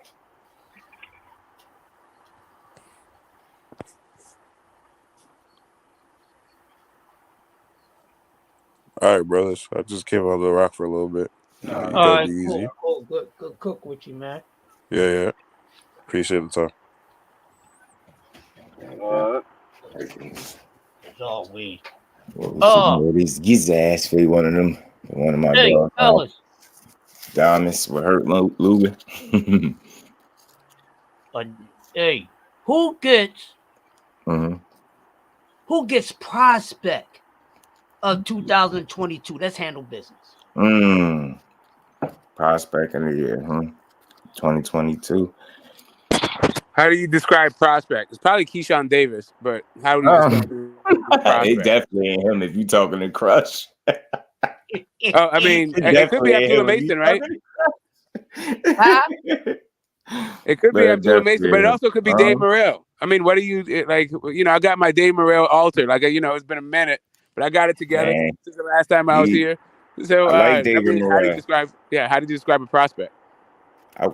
What they are, at the beginning of their career, they ain't at the contender stage, they still in the virgin stage, they ain't stroking yet, they just dry hump. You know what I'm saying? You know what it is, Yeah, it's basically somebody you see with talent, you believe that they're going to be good, but they haven't proven themselves yet. Still unproven, but under a certain amount of fights. I don't know a specific number, but shit, definitely under 20 for the most part. You know what I mean? If you look at the reason why Dave Morrell is not a prospect is because he has a title? Or is that title? Yeah, I'm with you with that one, though. Well, of course I wouldn't be mad at that. Yeah, I wouldn't even call him a prospect. He got a title. I know who Crush Boy is, and he made a good case for himself. You know what I'm saying? I could see y'all saying David Morrell is not a prospect. Was it a title? Yeah. I mean, technically, he still is a prospect because he fought for the WBA regular, but he hasn't really fought nobody. Well, yeah, a lot of guys don't want to fight him. Now, see, the one thing about 75, y'all, is not as deep as the other weight class. You see what I'm saying? Right. But that's not no excuse to get people they just do. Now the thing is, with David Morrell, this might need to be something he take into consideration because by 175 not having a lot there, we don't want him to be there too goddamn long. But the thing is, once he's done with 75, what do he do? He go up or go down? See, that's I think you mean 168. Huh? I think you mean 168. Yeah. 68. So once he does that, what else can he do? Some people already has this guy cleaning out the weight division. He definitely has the skills to do it so far, but we gotta see. But let's get back. I like Abdullah Mason, man. Yeah, let me throw the names out there because I know everybody minds be clouded. All right, so we got Abdullah Mason, we got my boy Shoo, we got fucking Cheese, we got Coleslaw, his motherfucking brother, you got Hackett, you got Tucker, you got all these guys. Trayvon Marshall out there. Yeah, Trayvon Marshall, you got Kid Austin, you got all these guys, all these new batch of dudes, they are the prospects because they, pretty much in the early part of their career. You see what I'm saying? Now, it depends on what they do with it. Then that's when we determine, well, he's too good to still be called a prospect because the way he's been performing in the opposition he's been fighting. But yeah, these guys, they are the rookies right now. So we got to get down to the nitty gritty because a lot of these guys, these young guys, that fought this year put on some hell of fucking performances, man. So that's something we at the end of the year, we got bullshit out. Damn, it's a lot of them, man. Has Keyshawn already got prospect the year before? Say that again, Smoke. Has Keyshawn already got prospect of the year before? I don't believe so. He's pro before he went to the Olympics. I'm not sure. He did go pro and then went to the Olympics. He did do that. I don't think he got prospect of the year. I could be wrong, but I don't think I'm wrong. I don't think he did. Cody He's probably the most accomplished prospect, right? He's like the most ready guy out of the there's guys who I think will probably have better careers. I think Abdullah Mason is showing like more upside. Tiger Johnson, but you know that he's a kid, right? Facts, fate. Yeah, it's probably. I mean, I probably have to go with Keyshawn if we're gonna say that like guys like Frank Martin are not prospects. Yeah, Tito making his way too. He just knocked out Jason Velez, somebody that never been stopped. I don't think he ever been stopped, and he took Ryan Garcia the distance for what it's worth. So Tito did hands on him. Jason Velez, Tito like 8-0 now, I think. 8-0, 8 knockouts. And like he said, he want that Keyshawn smoke when he get a chance, but he said until then, he's just gonna keep, you know what I mean, laying hands on people. I'm gonna get him up here. Soon. I'm gonna reach out to him. He already told me to got him following me on the gram. He said just hit him. So I get some good questions for him, man. I'm gonna get him up here. Talk to him, let him tell his story. Yeah, he young, man. He got a lot of size to him. That's another, man. These kids, man. Damn, bro. Some of these dudes that's at the lightweight, bro. They big as hell. No bullshit. 5'10" ass dude. Yo, Dula Mason got like I think a 72, 74 inch reach. Yeah, he limpy, man, and he's skilled like that. Man, I'm telling you. You got some good prospects out here, man. Yeah, I like Tito, man. I like his energy. I like his attitude, man. He just want to fight. He give fighters their credit. He don't slight nobody. He just confident in what he could do. That's what I get from him. And he just want to fight the best, you know what I mean, opposition possible. Realistically, moving up. You know what I'm saying? He want to take his steps the right way and get it how he's supposed to get it. So I even like Fundora attitude, believe it or not. Like, you know, he addressed that weight issue, you know, the weight situation. Everybody feeling like he's so tall for the weight class. And, you know, he said, whenever his body tell him it's time, like, he don't have no problem going up. Like, he ain't going to basically resist it. Like, when his body... Right, he just going to jump right to it. You know what I'm saying? Yeah, and he said until then, you know, realistically, he just want to try to stay within the top 15 or so, something like that. And he want to fight, you know, everybody that he's supposed to fight to get to where he need to get to. So that, I like the attitude. He ain't calling anybody out, talking crazy. That to me is that, like, to me that's a distinguishing characteristic right there. If you're top 15 in a division, how are you still a prospect? It seems like at that point you're a challenger, right? Oh yeah, that makes sense too. Yeah, you're right. And you know what? Right. Hey, y'all just brought up a good point, bro. Maybe some of these guys are no longer prospects. Mark Castro, he's decent. Teach Mark Castro can see some of them I think are breaking out of that stage. Smoke, I think that's what you identifying, you pointing out. I think some of these dudes, when you look at the situations and you examine it a little bit deeper, yeah, they you know, they right there breaking up out of that prospect stage. I think that makes sense. Yeah. Definitely makes sense. Yeah, but Mark Castro, he got some stuff to work defensively for sure. That's the first thing that jumped out at me that I think he need to work on, because he leave himself open a lot. And that's the thing. He need to learn how to be intense and aggressive without leaving himself open so much. That's one of my biggest takeaways with Mark Castro, because he can't fight. He's young and he can fight. Has some decent pop. He can box, but he leave himself open a lot. All right, well, I ain't going to waste no time. Ali Rivera, 20 prospect, 24 years old. Undefeated ranked fighters on his resume. As deep as it is, prospects, I'm going with my man Shoo. I see you both. The rest of my guys, I'm going with Shoo Carrington.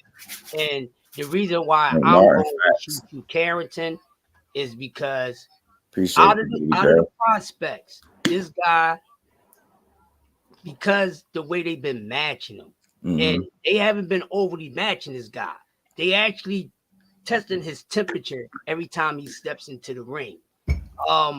Just like most of these guys, what I like about these new guys, they got poised like a motherfucker, like they've been here before. Yeah. So this makes it exciting to start putting our eyes on these guys, because what we've seen, you know, the OGs right now, what they have done, there's no telling what these next batch of guys is going to do, especially coming in the sport. Every year it seems like when new guys, a new batch of guys come into the sport, they got a little more something than the last batch, like a little more development. I mean, just look at it. Look how calm and everything Abdullah been looking. Shoo, like these guys is some of these prospects don't really look like prospects, but we only could call them prospects because it's early in their career, because it's under 15 fights. So anybody under 15 fights, I guess that's the proper way to call them a prospect because the number of fights. But if you go on by what they have done and the way they've been looking, then that's a whole different ball game. That most of these guys will be early contenders because they have been looking good. I think most of them have been matched okay. It ain't too many of these guys that have been overly matched besides maybe one or maybe two. Other than that, the rest of them, they've been moving all right. But Shushu impressed me the most because every time he comes in the ring, he's with a tougher opponent than the one before. And he's been doing his thing. He looks very mature. He's still got things to tighten up on, but from what I've seen from Shushu, it's not really a whole lot. But he got something. I'm not gonna say he's perfect, but tighten up on the D a little more, not a whole lot, because it's already there. His counter punching is pretty good. I think sometimes his punch placement is good right now, but sometimes he may get a little overexcited and miss some shit that he shouldn't have missed. But the good thing about that, his corner picked up on that, and so did he. And the next time around, you seen him, his punch placement percentage was a little better than the fight before. So that's why I really like Shushu the most out of all these guys that have been doing a terrific job. And I can't wait for these guys to move up and start fighting for, bigger accomplishments. So, yeah, but you got a lot of them. Abdullah Mason, some people may give it to Abdullah. Some people may give it to Keyshawn. There's a few guys you can give it to, stretching from here to heavyweight. So, got a lot of them. But I think it was a good showing of the prospects. This is the best year I've seen of prospects far as. You had a war with Coda. That's his biggest problem, too. Every fight can't be no war, dude. You done had war already. You're going to shorten the hell out your career. It's cool now because you're young.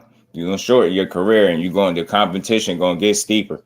And if the only thing you've shown or one of the most consistent things you've shown is that you can get hit in a lot, it's not going to be good moving forward. Every fighter that I've seen that had a similar, issue, defensively just not being responsible and being able to take a lot of hits, it's cool while you're young. But as that competition, they ramp that competition up on you. You got dudes in there tagging you at will, man. It's just not going to be a good thing moving forward. I think of the Brandon Rios, look at Provodnikov, like shit like that. Like you really need to tighten up on your defense, dude. It can't be all offense. That go for every fighter that, treat defense as an afterthought and not a priority. Defense should be priority. I don't care what your style is. You better you better know how to protect yourself when you need to. You ain't gonna be able to fight everybody. You get what I'm saying? You gotta know how to protect yourself in there. Hey, Jeff, you know who the prime example of what you said? You know who the prime example of what you said? That's a few guys, but I'm only gonna say one guy. And that's motherfucking goddamn Venezuela. El Rayo. He all offense. His camp all offense. He learned the hard way. Try to work on what if you get hurt, how to fucking recover, how to breathe, how to take it light, whatever, when a hold without holding too long. And that's what happened. And when the kid got hit, I see you go. That power, he never fucking recovered fully. Nope. He was just on wobbly fucking legs and cracked eggshells until it was over. And he looked bad. And this kid, everybody was giving this kid a whole lot of, because he looked very good. Yeah, he did. A couple prospects bit the dust. He was calling it though, Crush.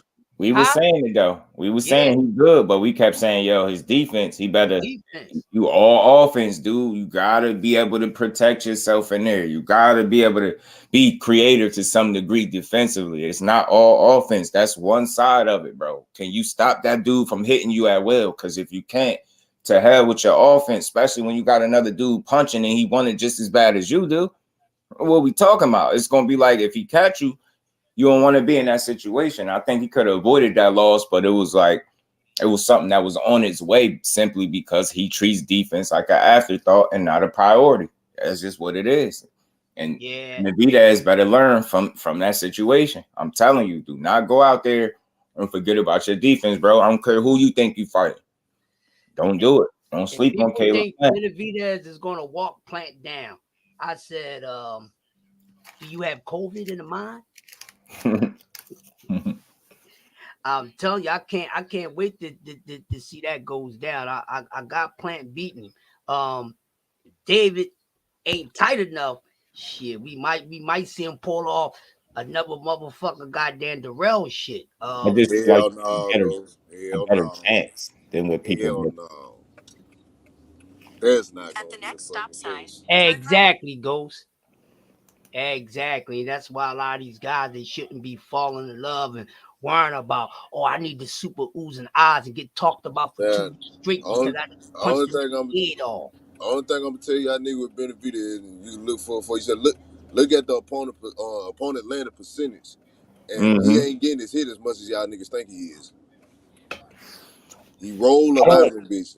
I don't feel like he get hit a ton. I don't feel like he one of them. He get hit though, but I've seen him get hit enough where if you in there with a certain level of fighter, that can be problematic for you against a certain style of fighter. But again, not to make no excuses for him, it's similar to how I feel about Boots. If that guy, and I'll get it, some people ain't a fan of it. I'm gonna say that right off the bat. But these dudes, and I've seen it with Benavidez too, I'm just being real. When they feel like you can't hurt them, it's a certain amount of risk and chances that they are willing to take because of that. And I said it before, even Bozy Ennis touched on it. When you take more chances and risks, you're more susceptible to getting hit. That's just the other side of it. You get what I'm saying? And I think that's some of the case too. I don't think people really deep dive into it. They really just stop. They be like, oh, he get hit a lot. As you really got to factor that in there, man. Some of these guys, he be having his mind made up. It's just like how Tank is. You know what I mean? The other fighters, when they feel like you can't hurt them, they not worried about what you got going on. So they gonna not let you, but they gonna take more risks. And in taking more chances and risks, they're more susceptible to getting hit. You know what I mean? In return, but they're not as worried about it because again, they just feel like you can't hurt them. Now. Yeah, which fighters to do that with too. I just do. I think that. You know what I mean? I was about to say, he get hit, but here Ghost be acting like Benavidez be in the ring with his fucking arms behind him. Ghost just don't like him, so you gotta remember that. You gotta remember that's coming from a guy that don't like. I'm more so neutral, or I like Benavidez. I like his energy. I like what he brings to the table. I'm neutral, bro. Like he act weird to me. He's not a diva, so I don't really got too many reasons where I don't like him. Hey, Mew landed 23.9% total with 28.9% of his power shots. He does get hit a lot. You think so? I think he beat the hell out of Mew. He beat the hell out of him. Yeah, he was a shaky nigga. Yeah, yo, I don't know what was up with him. He looked like shit, though. I ain't gonna hold you. Yeah. You was in there with the wrong young guy to be in there playing with. Not saying he was playing, but Benavidez ain't the guy you want to be looking like shit against. Because he coming. One of his best attributes too is his cardio. I'm gonna just say that. His gas tank. I ain't never seen him gas in no fight, and he got a high value. Yeah, he got a good gas tank. I seen small subtleties in that fight because it was so short. You know what I'm saying? I seen little things in there, and I'm gonna look forward to in the next fight. I'm gonna see if he continue to work on it. I'm not a super tough critic. That's all. But I don't kiss no ass. I just call it how I see. I'm not a super tough critic. I try to give people breathing room. You know what I'm saying? I'm more so like the balance up here. Like I don't really, you know what I mean? I'm not going to sugarcoat it. I ain't going to kiss your ass, but I ain't going to kill you unnecessarily. All these dudes be having things to work on, but that's why they continue to work. So far, so good. I mean, he got some things that could just be problematic for the people that he's fighting. It's just what it is. They all bring different things to the table. Because Caleb Plant can't nobody tell me that man can't box. I don't care if you don't like him and you feel like he and I'm talking about, you know what, Crush? He can box a lot better than what people give him credit for. They're not watching him, yo. Because they're too busy talking about he can't punch. Think about this. If he can't punch, right? He just lost his first fight to Canelo. Think about the amount of people that he fought up until then. You know what I mean? About the 20s or so fights that he had before then. None of them dudes was walking through him. He be whooping people ass, yo. That dude really could fight, and he got rhythm. He fight like a brother. They said it to him to his face. He know what it is. He really can fight. If you can get past the fact that he's not a natural, like a pure puncher, which is that's so it's like to me, that's like a casual way of thinking, because you got to know by now, you got to watch enough boxing to know everybody can punch. Everybody's not a puncher per se, like a natural puncher. You know what I mean? That's a gift. Everybody don't have that. And he's just one of them guys, but you know what his gift is? He'll box his ass off, and you tell me he can't. Look at it's just like, fuck the knockout itself. Look how he set it up. Look how he threw 2 punches on the same side, switched them up, one to the body, one to the head. Like, it's the things that you could really appreciate about Caleb Plant once you get past the fact that he's just not a power puncher. It's just what it is, bro. He ain't. And he's been able to be successful without it. That makes him even better. I don't know, bro. I got a different view on things and how he's fighting. I ain't gonna hold you though. I just get real annoyed with niggas that only see it one way, because it can't be a 50-50 fight. And you just feel like everything in this fight just gonna go perfect for the one nigga that you going for. It's gonna be some give and take. It's gonna be some shit that go wrong for both of these niggas in this fight. And we really don't know what's gonna happen until we see it. Yeah, I'm just not gonna assume that one nigga just gonna do bad and just gonna buy circles around him. I ain't never seen it. Right. And that's the good reason why you should feel good about yourself as a person who watch boxing, when you can honestly say, hey, yo, man, I don't know. This is really a 50-50 fight. I had seen it plenty of times.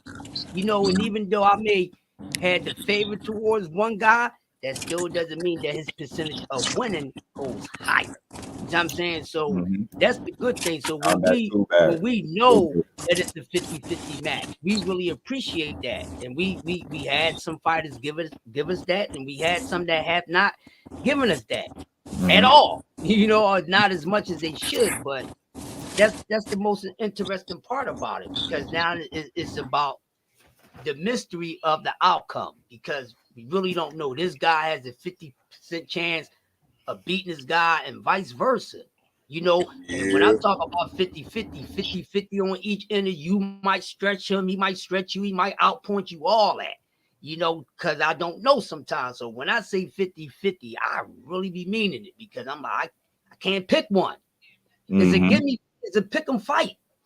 But sometimes we be knowing, we know boxing. So sometimes it may appear that we're going with someone that's a highly favored ours, but no, we just simply know that this motherfucker is going to beat this other person. You know what I mean? Sometimes we know how bad. Sometimes we don't know. Sometimes we are shocked because he probably didn't beat him as good, or he probably beat him gooder than what we thought. You know what I mean? So I love when we get matchups like that. Yeah, and Ghost, remember what I said. That's why I always use certain words. The improvements that I feel like Caleb Plant made since the Canelo Alvarez loss has been very subtle improvements. I ain't gonna tell nobody you gotta know what to look for. Like, I know shit better than you. I know what I was looking for. So what I felt like I was looking for, I felt like he somewhat sort of, you know what I mean, he answered the bell. Like, I didn't see him slow down like I've seen him in other fights, and he did get at least to the 9th round, where I felt like if he was going to be tired, it would have started the show. I don't think so. I think he fought at a real good pace as well.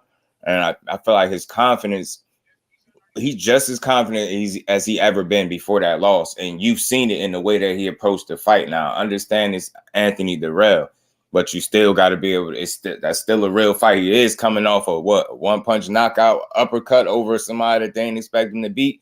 So you got to put that in perspective. Like, he coming up riding a high. So it wasn't no, closed case that Caleb Plant for sure was going to go in there and beat him. But you know what I'm saying? You never know. He could have came in there a broken man. Like some people said, they thought Canelo broke him. That's exactly, I've heard that several times. They felt like he would never be the same.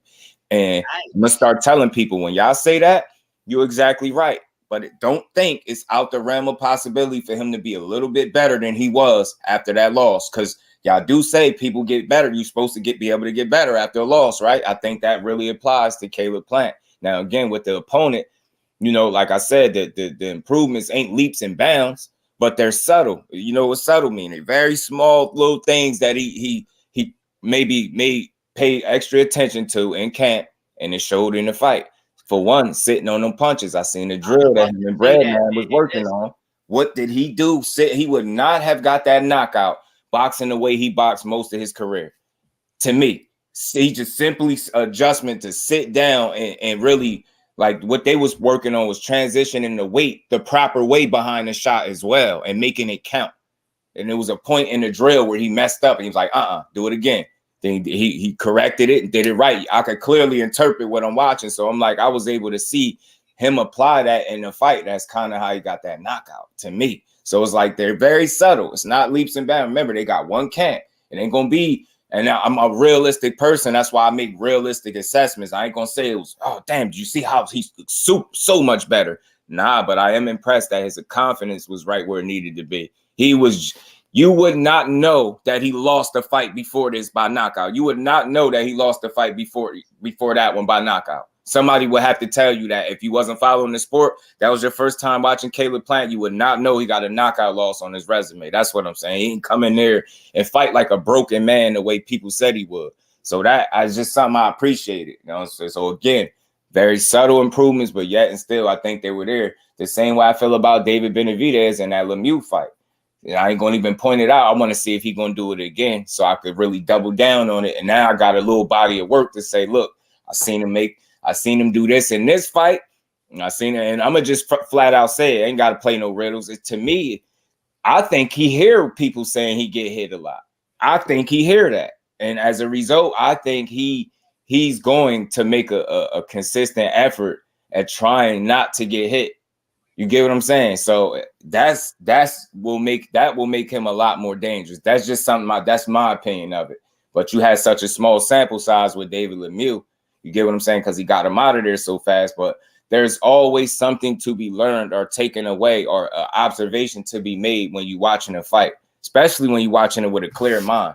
I don't have no hate toward the dude. You get what I'm saying? I can sit there and just clearly interpret what I'm saying and process it and then come here and talk to y'all about it. And I feel like, I think these dudes, you gotta think, he done did some YouTube channel interviews. Salute to him for doing it. Salute to the Queens, Nick J and Boxiana for giving, salute to KQKC. Dope interviews, man. Like, I think that dude hear what people say about him on the defensive end. And I think as a result, we're gonna see him make an attempt to improve in that area. I think that's fair to say that. I think he hearing what people say. The same way David Morrell heard the critiques people was making of him, and look how his last fight ended. And I ain't, prayers to Ados, in his situation, but I'm just talking about how David Morrell performed. People say he didn't have a jab. I seen a jab. They say he rushed his work. You know what I mean? He be, overly aggressive. I seen him be very patient. He picked his shots very well. Somebody said about his movement. Somebody had a critique on his movement. I think he moved around the ring very well. He showed you a complete performance. He mixed his punches up well. He was patient. He showed defense. He had fun in there. I don't know what more with that amount of fights could you have really wanted to see in that fight if you're being realistic. There's always somewhere where you can improve. That's natural. That's normal shit. But at the same time, you got to be able to appreciate a complete performance like that. He picked that dude apart, and then this is how you know sometimes when a guy had a hell of a performance when he beat the guy so handily that people forget that was a quality opponent he beat up. That wasn't just a nobody. That is another undefeated fighter that had twice as many fights as he had. That fucking matters, man. That matters. I don't see how people just throw that out there. Oh, he fought a nobody. No, he didn't. It's the same thing with Tank fighting Hector Garcia. You got people, oh, it's a tune-up. That's a cherry. It's like, yo, man, I don't know how y'all assess boxing and fighters, but y'all clearly way more tough on fighters than I am. I'm not that tough when it comes to the critiques of the fighters. YSM, what's good with it, bro? What's good, YSM, what's going on? Salute to you, man. Hey, how's it going, man? Good. What you got on it, man? How you feel about this Vergil Ortiz situation and Stanionis? And where do that leave our boy Boots, man? Hey, yo, I like Steven. Mm-hmm. I like Steven as a person. But I'm gonna say I ain't gonna say Steven dropped the ball. Mm-hmm. I feel like he should have secured Stanionis instead of letting letting Virgil get that fight. And I feel like that would have been a great fight for Boots and would have been a great fight for his resume and for his legacy. I'm with you. Agreed. That's what I was looking for. And I thought it was him the whole time. I thought it was going to be Stanionis for Boots. I really did. Same here, Just. I did. I'm like, man, because the whole thing with him, and I'm just a realist when it comes to him. I ain't saying it just because you up here. Crush, no, he vouched for it. I say this all the time. When it comes to Boots, I just feel like I see something that people don't see. And as a result, I can't wait till he get that opportunity so he can show it. Because it's, you know, some of the questions people got, they're fair, some of them, but it's still too many people that when they bring him up, the word hype should not be in the same sentence with his name at this point. I think he passed that. So it's like, if y'all still don't believe it, it's going to take a certain fight. And I get that for some of y'all to you know, just come on home and just face it. He one of them ones, man. So I just can't wait till you get the shot to show people, for the people that still don't believe it. Hey, Joe, let's be honest, right?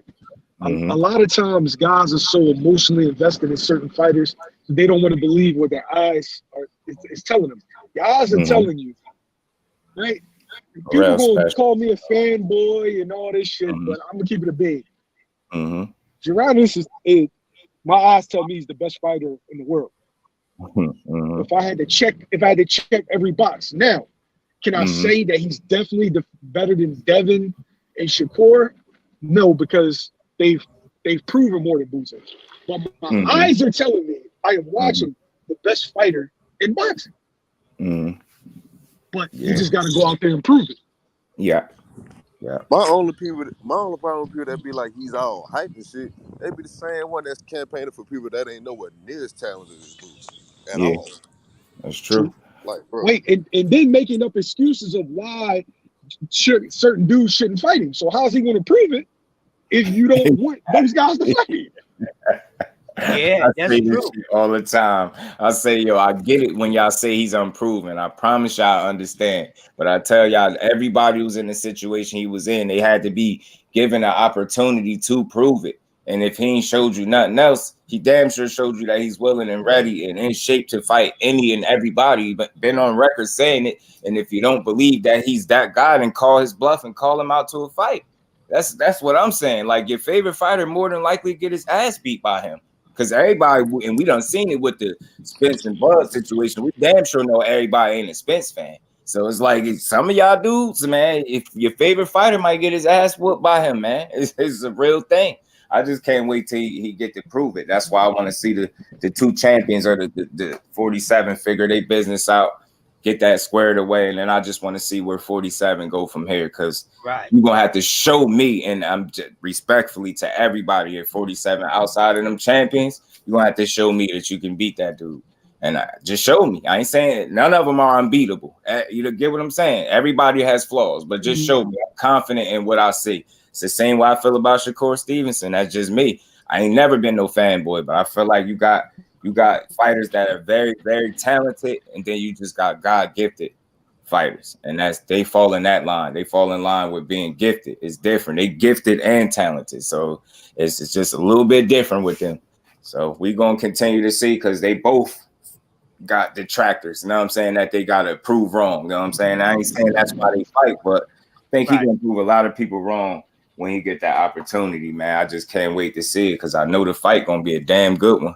You know what I'm saying? And I think that's what people need to understand and get out y'all feelings. When you come into the realm of boxing, leave your feelings on the outside world. They have no place here for it, because that's not what lead it's the about. Feelings and bring the passion, bro. That's the difference. Bring the passion, but lead the feelings. You know what I'm saying? You like the passion, but not the emotional shit. But people get on Boots, like you guys recently just said a few seconds ago. He's unproven. Well, I'm gonna say this: he's proven by being unproven. I'm gonna say that again before I finish it. He's already proven by not unproven. And what I mean by that, for those naysayers out there, the reason why he is proven, because the fact that he's unproven, because these dudes is not willing to correct us. That's what it is. When a man don't want, hold up, excuse me. When there's a man that people don't want no bother with, you cannot say that he's unproven. Those men just proved to you that they ain't trying to get in the ring with this man. So that's proven without the action being there, because they don't want to get in there and dance with the wolf. It's called the bluff. Ain't nobody picked up the phone and called his bluff yet. That's what I'm saying. He is proven because these dudes are willing not to get in the ring with this man. So you can't say he's unproven. But y'all say that about other guys that has skills too. But ain't really fought nobody, but you'll say they proven. What do y'all be talking about? I'll be paying attention. These guys don't want no smoke with this man because they know he got the glow. I believe that to an extent, Ghost. I believe that to an extent. Sure enough, they got that fucking glow in him and shit. And I don't think it's some people are just not willing to challenge themselves. Is that fear? I don't know. I don't want to say fear. I feel like that's what they signed up for the minute they decided to be a professional fighter. You get what I'm saying? The minute they decided to box, the whole ideal is to be the best version of yourself you could be. So I try to give all fighters the benefit of the doubt and say that it's not that they're scared, but ain't nobody gonna convince me that dudes is knocking down his door to fight him. Is that fair to say? You know what I'm saying? I'm not saying people are scared. They're just that's not a name that everybody has on a, I want to fight Boots. Get what I'm saying? Like it's rare when somebody say they willing to fight him. People jump all over it. Look how they did it with Rashidi, and then his father come out and say something. Then you got people saying, "Oh, that ain't true." That's another one. See, yep, that's another one. Just my fault. That's what I'm saying. For me, I can't say he's unproven because the motherfuckers ain't willing to get in there with him. They say one thing and do another. That's prove the fact that he's proven, because these motherfuckers ain't willing to get in there and try to beat the guy. That's showing you some proof. That's a person waving the white flag. I don't think I can beat this man. That's why I won't get in there and try to prove the fact that he's unproven. I forgot how many people they had said. You don't want no parts. They had said how many fighters had turned him down one of these camps. Yo, it was like in the double digits. And I couldn't fucking believe it. And I'm like, yo, his father ain't lying. Like, it ain't fair, but it's clearly like, yo, they don't want to take that risk right now.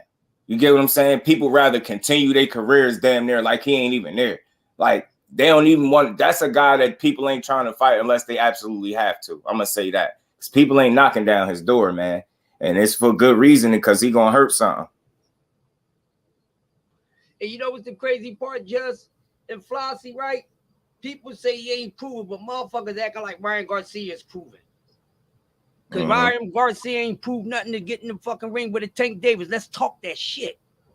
Tired of this double standard nonsense. Where y'all at with it? So, but Ryan Garcia is proven. Ask him about that. He gonna speak on himself at some point. Should I love the Rashidi? You ain't tell him, man. Maybe I inbox him because I did before and he responded. I ain't even gonna hold you. He ain't act diva showing me none of that. He did respond. Maybe I hit him up and ask him, because again, it's all about good conversation. And I went so far to say that even if he did turn these fights down, let's say that's the situation, because I don't take Bozy to be no liar, right?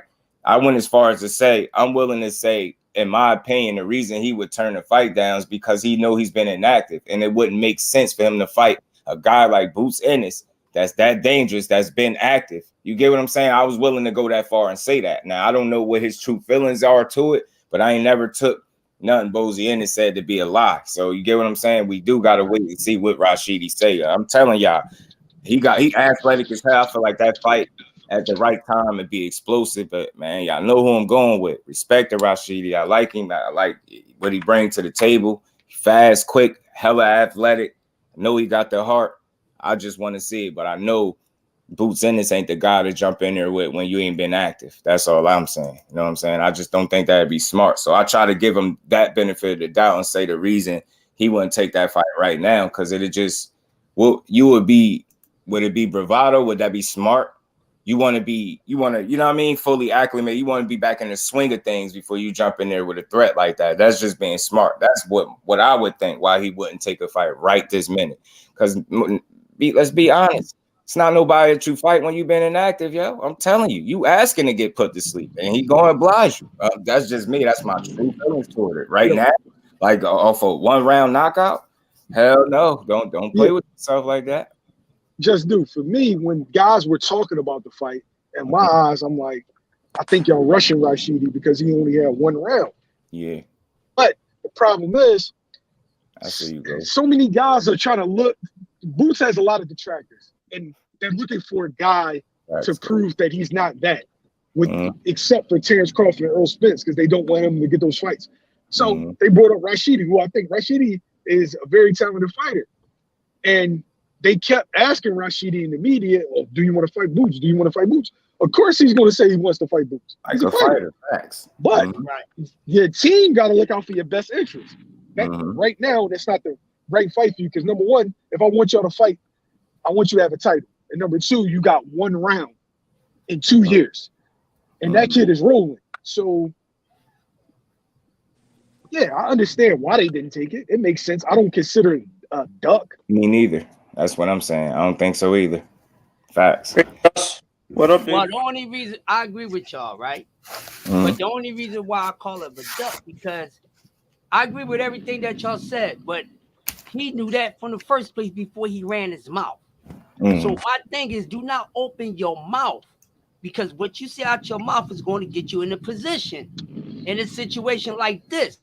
So if he know he wasn't ready, he shouldn't have came out and said, yo, I'll beat him. And I'll beat him every round. But you talking like you ready. Don't say nothing until you ready. He said that? He said that. Yeah. Listen. That's when the thing came out because who said respond? They didn't say nothing. Then Greg was like, you know, maybe we'll try to go for him somewhere in 2023. That's what Greg said. You see what I'm saying? And then it came out, you know, that, you know, he said that shit. I got to try to pull it up, but I'm not going to lie on nobody. I wouldn't do that. It's not a good thing to do. But he said, I would beat who's in it, and I would beat him every round. So that's why I'm like, oh, really?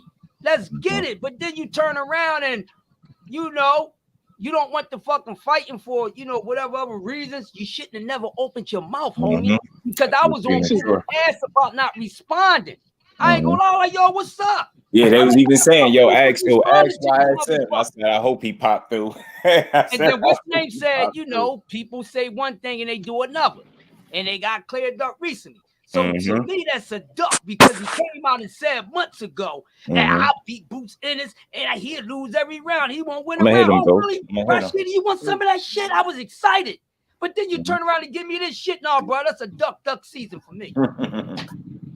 I didn't know he said that. I thought he just said, he like, said look, that, bro. You know, I'll fight him. But yeah, that's what you're supposed to say. I'll fight it. But your team's supposed to direct you, okay, well, not right now. We'll do this later. With the fans that was critical about Boots not responding, I feel like a lot of times we look for the response in the media always. I feel like it was the correct response. Oh, you want to fight? Yeah, I like the response. Yeah. I'm happy about it. I'm happy about it. It's awesome. Yeah.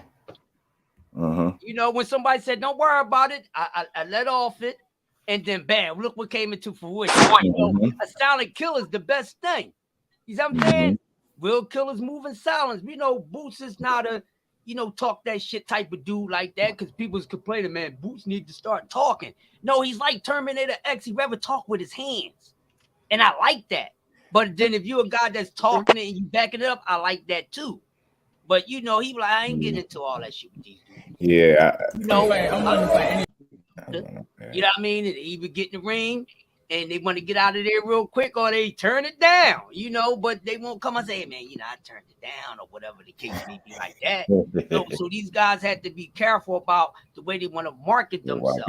Because if you put yourself out there like that and we as the government, because everybody's tuning in, oh, yeah, some of us is going to be like, oh, no, homie, how you going to do that?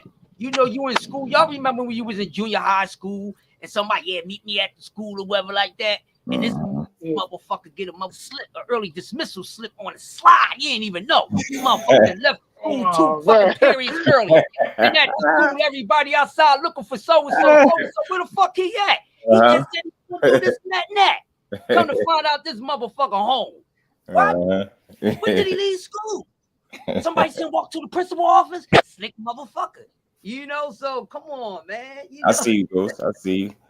Yeah, I just again, these are like for me, the difference between me, I'm gonna always say this, then that I guess the average creator, content person that make content, it ain't nothing has to be one way with me. And you know, I try to go on both sides of the spectrum. Like I ain't gonna make this man look like no duck or nothing like that. But you know, I understand your reasoning for it, because again, when you speak up like that, I mean, people are only gonna hold you accountable to what you say. So you say you spoke prematurely. When you go a bit further talking about how you'll beat them, then people gonna be like, oh, really? Get your ass in there inside this circle with King Judah. What's good with it, bro? How you feeling? Virgil's gonna pull out of that fight. You think so? What's good, YSM? My bad. Hey, I wanted to give Ghost some clarity. Because I feel like I think Ghost misunderstood the situation. All right, so Mr. Bosey, he wants the top 5. He wants the champions, right? But you know, you got Espinosa and Cameron Duncan. They work their way down the list. So if this guy says no, that guy says no, that guy says no, then they go to the next available guy. They went to Rashidi Ellis. They offered him a fight. The money was solid. He turned it down. So whether or not Mr. Bosey may want a better opponent, he turned down that fight. Yeah. I'm with you. Go ahead. Comes in right now. Oh, you say, what clip you was talking about? You talking about with I don't got that. Ghost dropped it. Told him to check out True School Sports interview. He dropped it. Yeah, that's my man BT. Yeah, salute to True School Sports, man. Y'all be doing some dope work, man. I just was watching one of your joints, man. I forget what's the last one you just had me watching. Oh yeah, him talking about Robert Garcia. That's the last joint. I just played that audio, man. Yeah, I just was playing one of your joints, man. Yeah, Robert Garcia. He talking like Virgil. He already. I swear, when YB interviewed him real quick, in a weird way, it sounded like he already admitted to the fact that if Boots and Virgil fought, he'd be down rounds. Virgil's the kind of guy that could be down 5 or 6. What fight you seen when Virgil was down 5 or 6 rounds? But all of a sudden, when his boots on the line, you could see him being down 5 or 6 rounds. But all of a sudden, because he fights so hard, he just gonna come back. You're gonna down there you gonna have to kill him to beat him. He go down 5 or 6 rounds to Boots. Good luck seeing round 12, bro. Think he gonna just turn it around. That should sound good. Ain't no way in hell. You go down 5 or 6 rounds to him. Good night, buddy. Good night. I just thought it was interesting. Well, so the fight is confirmed with Stanionis and Verge? No, the WBA is ordering it, so I don't know if that means for sure, because I see other people getting out of fights that was ordered, so it's just something to talk about. I don't know if that's the route. That's how I feel about Mandos, man. What's good of Mandos if guys can escape them? Yeah, well, is there a difference between ordered and mandated? Are they the same exact thing? Say that again, Ant. Kind of low. Are mandated and ordered the same thing, the same concept? I mean, shit. To me, that shit. I don't get me the line, bro. But it just sound the same to me.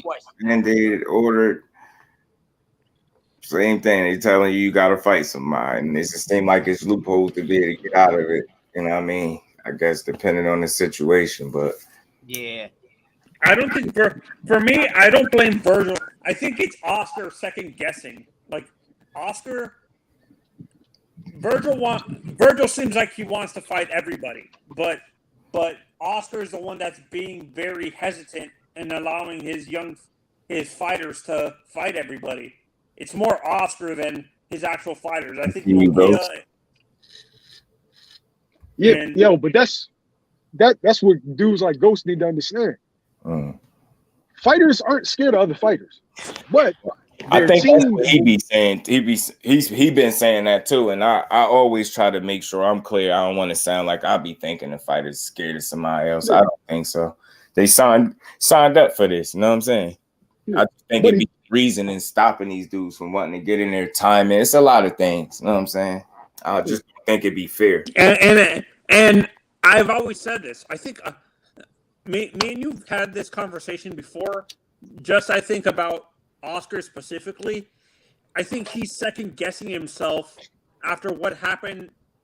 Like as a promoter specifically, I think with the young fighters, he's second guessing himself now since the punishment he took as a young fighter when he first came in.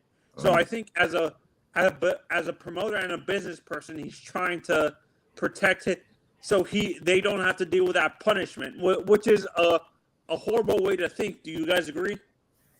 Yeah, I mean, I don't know. I think he got the bubble wrap still on some of these dudes, but I think if Virgil is to fight Stanionis, which would be a good fight, I think that'd be the beginning of him really starting to, you know what I mean, do his thing. I ain't saying he had no credible opponents. He has, but, you know, he still move his guys a certain way. So hopefully moving forward, man, because Virgil, like Sim was saying, these dudes ain't scared of each other. Virgil said openly in fight Crawford. I heard him say out his mouth something about boots too. So he just didn't do it in a clout chasing way. He just sounded like a fighter. Like he know those guys out there. He know people talk about, you know what I mean, him fighting them. So he sound like he willing to fight him now. I just want to see it. You know? Yeah, it's like when I say, this is why I say I don't think Thurman wants to fight those two young guys. King Judah.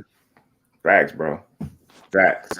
Yo, it comes down to money at the end of the day. Mm-hmm. Yeah, Yoda, this is why I said I think this is why Thurman doesn't want to give a hand up to some of these young guys, because he knows that those two guys in Boots or Virgil might dominate him in that fight and stuff like that. Mm-hmm. Yeah, exactly. What you got to look at is Thurman played that shit perfectly though, because guys were calling for him to fight Virgil. Guys were calling for him to fight Boots. And, you know, I wanted to see that fight, but at the same time, he about to get a Spence fight. So he played the situation perfectly, because now you get a fight that's a lot more lucrative.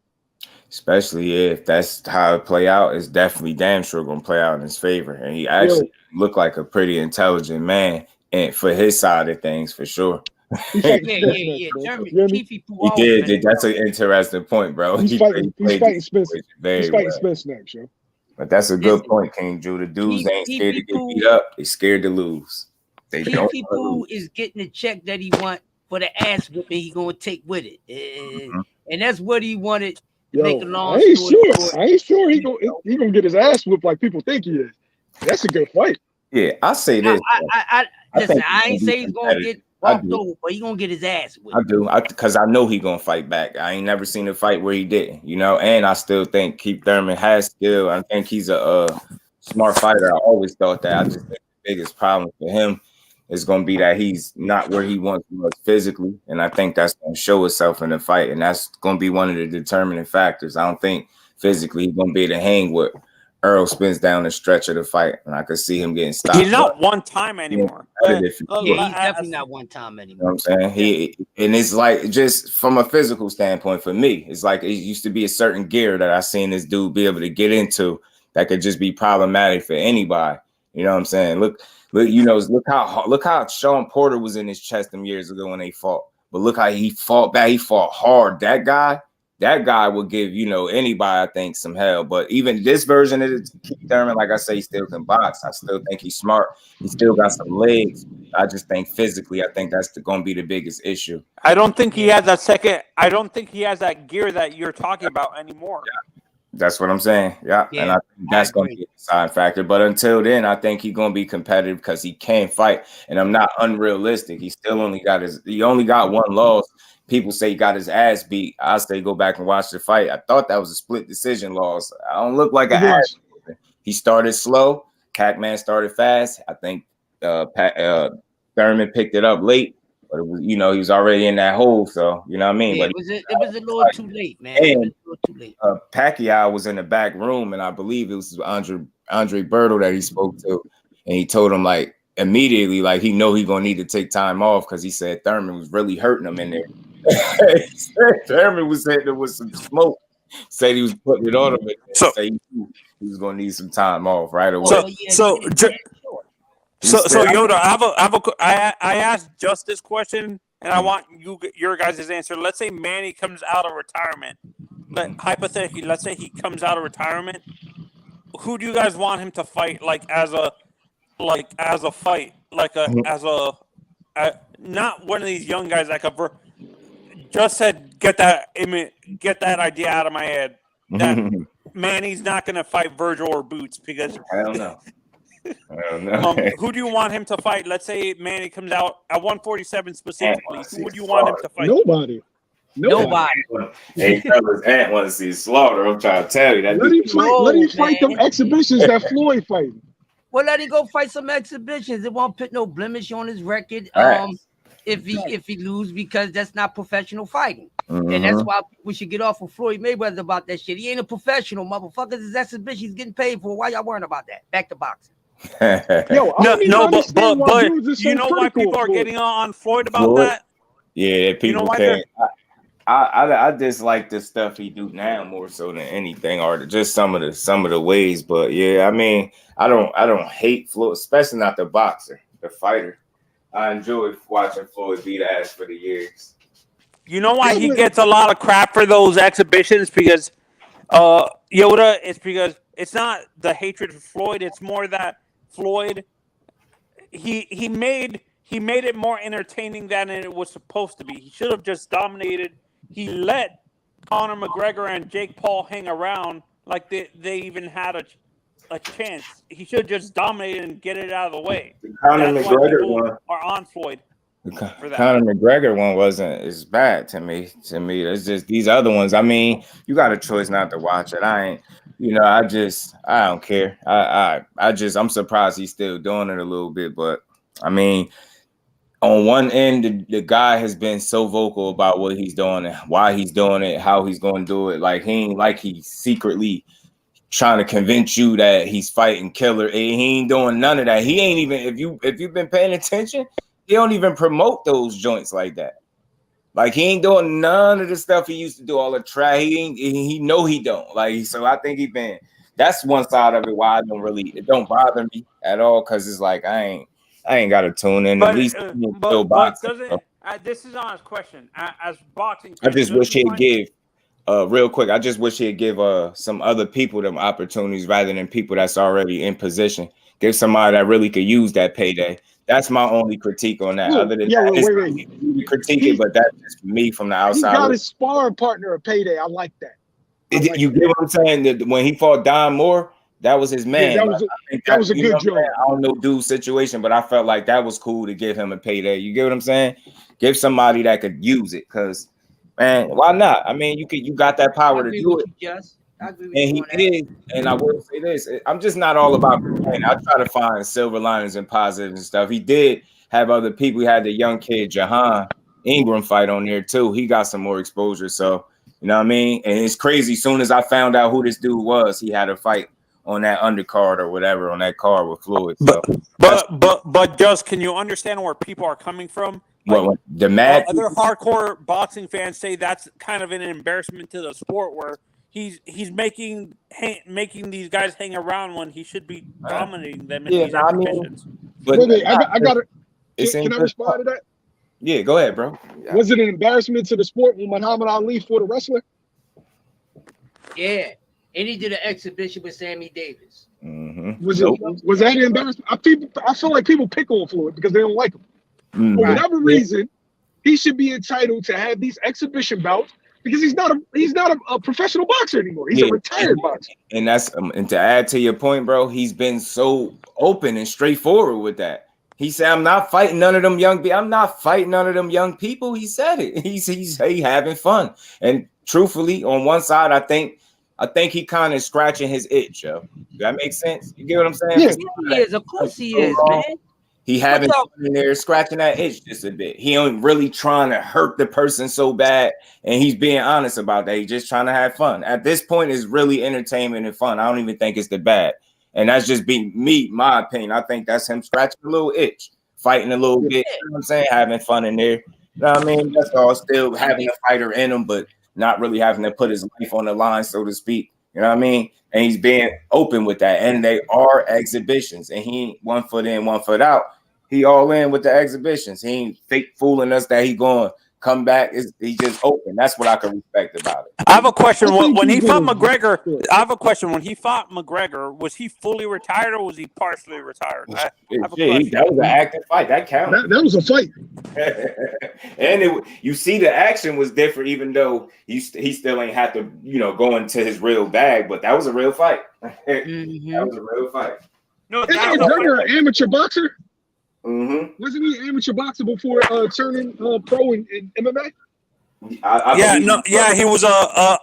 was an amateur. He was a semi-pro. I'm not sure if they do semi-pro in boxing, where there's a level between. He was amateur. Yeah, he was an amateur before he turned pro.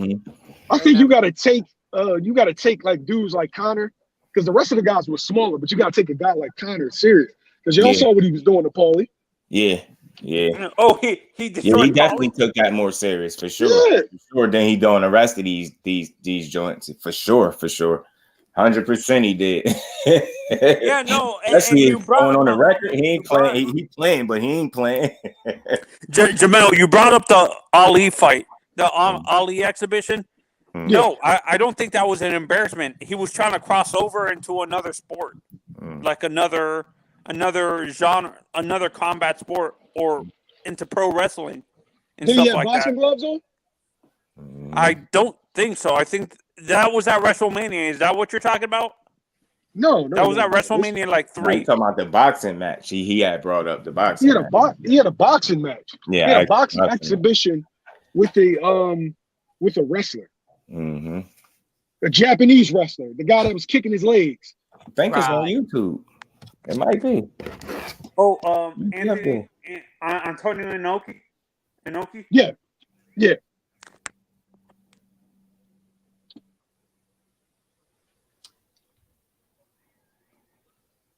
it's up there. Yeah. It's up there. How do you guys see the Stanionis Virgil fight playing out? Inoki or something like that. That's a good Jeff, fight. what's good with it, Jeff? How you feeling, Brody? that's 50-50, bro. I think Stanionis got a good chance of beating Virgil. Guys just think that it's a wash. I think so too, bro. Because he can be right there. He gonna fight back. He tough of his own. He could take a shot. I'm with you. I don't think it's a wash, and especially after I just seen Vergil Ortiz, and I get it. I ain't doing the triangle there. I seen his last fight. I know that dude, is different style and all that, but I think Stanionis is a lot tougher than McKinson, and he gonna be able to give back. I ain't gonna say he hit just as hard, but he gonna be able to give something back to Virgil. He gonna be able to put something on Virgil's mind. I don't think he gonna be able to just blast Stanionis out. I think he's a more credible opponent than that. I think it's a very good fight. I ain't mad at it. 50-50 fight. It's a very interesting good, fight. Mm-hmm.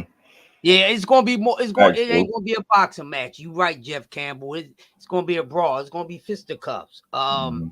I'm excited for the fight. I think he hit hard, but I think Stanionis, he'd be all right. Jeff, I just think, but he has to be responsible defensively. Like he already know Virgil can punch. Now I ain't saying just get hit with any and everything, but I think what he brings to the table, he gonna be able to test Virgil. I think this would be a good fight for him, where people could walk away and say, Virgil tested himself. You know what I'm saying? That's all you really want to see these dudes do at this point.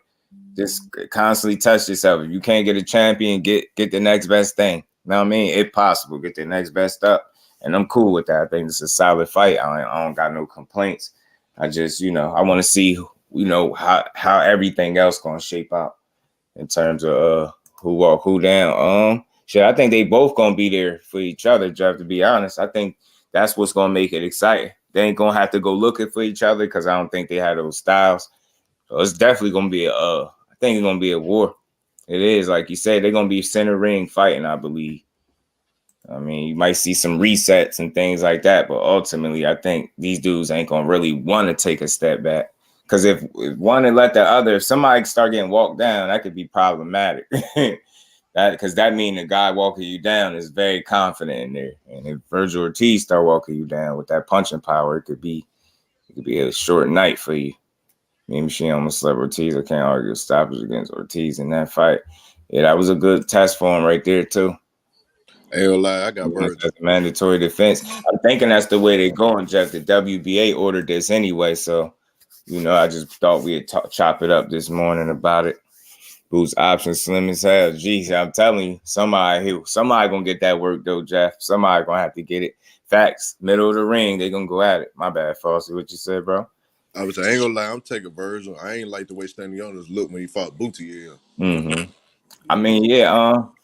If I'm taking a pick for sure, I'm leaning still towards Virgil, but I just feel like he'd be a credible fight for Virgil. I think he'd make Virgil work in there. I mean, it ain't gonna be an easy fight, but I'm taking Virgil though. Yeah, I ain't mad at that because I am too. You know what I'm saying? It's gonna be a good one. Should be. Check out the real WBA champions. If we keep them consistent and defending the belts, they fight mandatories. It's crazy why the other ones be. It's crazy. They discredit the belt goes right in terms of like credibility. They don't really give it the credit, but then they be the ones fighting the mandatories and the dangerous fights. That's crazy. That's crazy, yo. That's a fact. As you pointed that out, that's a fact. That's how they do it. Hold tight to the ones. That's why I say, man, it ain't the belts don't determine the quality of the fighter. It's the other way around, yo. You know what I mean? What type of the quality of the fighter get a belt is valued, man. Because what good is the belt? I mean, I get it. You took it from a champion, but you know what's the difference between a champion and a belt holder, man. You know the difference. So, you know what I'm saying? All them shits ain't created equal, man. I always say that I take quality fights over championship mediocre fights. You get what I'm saying? Because the belt, what that shit don't mean nothing. That's a trophy for the fighter's hard work at the end of the day, but that's not the end all be all if you ain't fighting nobody for them. Get what I'm saying? Now you get a bunch of belts from people that ain't really like that. It's cool in terms of accolades, but when people have that discussion and you go have an in-depth conversation, you start peeling back layers and you start to see that. Start to examine resumes and the quality of the fighters that this fighter fought and when he fought them. Stuff like that matter, man. So it's like, do you care more about accolades or do you care about the legacy? You know what I'm saying? Because I feel like fighting the right fighters will get you both. I just feel like that. Fighting the right fighter, you're going to get legacy and you're going to be able to get some accolades on the way. You get what I'm saying? By fighting the right people. Who on the ESPN card at 1 o'clock? Hold on. Let me see. I know the main event like Davis and somebody. I don't know who all on that card though. It's a Frank Warren card, but it's on ESPN Plus though. This shit start at 1 o'clock, and I think Jaime Munguia fight tonight.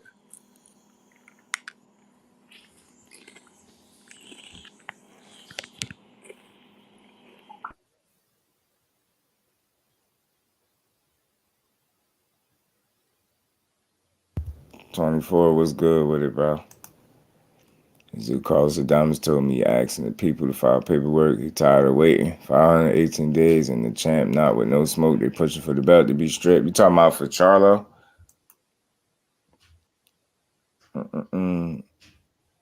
Yeah, facts though. Is that BT Sports?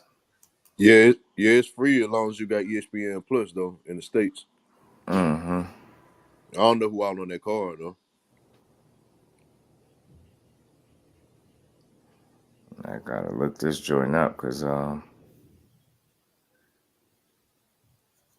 ain't even think nothing of it. It's not cool, Floyd. Yeah, I mean, I don't know. It's you just never know what's going on with Charlo because I understand keeping things close to the vest and keeping your stuff out of the public eye, but some type of statement need to be like people need to know like what's good with you. Like you got people that rock with you, like and again, I've been seeing videos get made about should he be stripped, and I see people making cases for it. I get it, the inactivity and things like that. So I understand. So it's like I don't know what he gonna do though.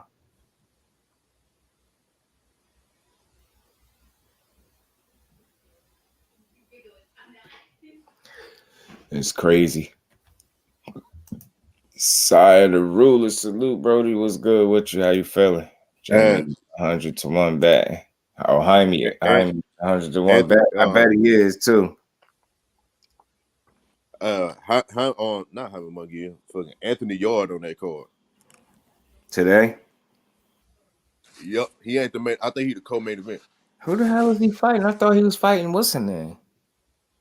I guess he having a tune-up in between. I guess. Yeah, that's why I ain't really know much about this card. I know I wasn't tripping. I'm like, am I slipping like that with my boxing? I ain't neither. I just fucking around and woke up late at night, like around like 2 Yeah. o'clock in the morning. Nah, that's why I said it goes like, well, my bad, Flossie. You ain't got no statements released. Like people don't know what's going on. That's like, you get what I'm saying? It's different if we know what your plans are. If you coming back anytime soon, are you going to defend the belt? You get what I'm saying? When you just leave people on the hook, people's minds wander, and then people start thinking of what they could do to make something happen. Because you know the division is essentially held up with you not fighting. But I need to see that same energy because I need to see GGG fight somebody, and I'm talking about more than Canelo. I don't never want to see that. I need to see him do something too. They need to make him fight somebody. Is he gonna fight Lara? You get what I'm saying? That's the mandatory. Might be the order to fight. Yeah, right. He need to do something, Jeff. He need to do something, bro. He do something. He find some. He find Anthony Yard find some dude last name Koikov or some shit like that. Stefani Koikov. Dude 14-1 with 12 KOs. And that's a 1 o'clock fight. 14-1. And is this card on already? The main event probably ain't gonna start at 3. It started at 1 o'clock, I think. Yeah, he 14-1. His one loss is a stoppage though. Yeah. He might get a stoppage. Might stop, dude. Man. Yeah, that's what I'm saying. He only got when he's unifying. Yeah, nah, I still don't agree. I think Triple G he need to fight somebody too. Like not somebody that we know he gonna beat, somebody that's really gonna challenge him. You get what I'm saying? And I get all of those stipulations, and I don't care. Triple G been keeping them titles hostage. I feel like, you know what I'm saying? CA let him jump a weight class and fight Canelo again for some money. Go make him a big bag real quick. Dude fighting. Yeah, check ESPN. Yeah, it's BT Sports card or something like that, Jeff, with Anthony Yard on it.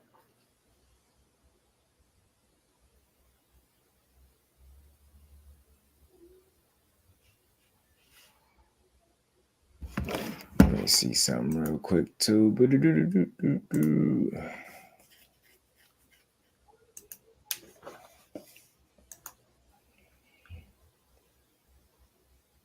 And you said who the main event, Flossie? You know, Davies and Belluda or something. Belluda, is that it?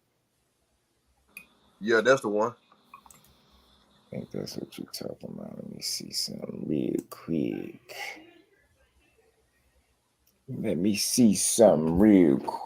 Yeah. What's going on here?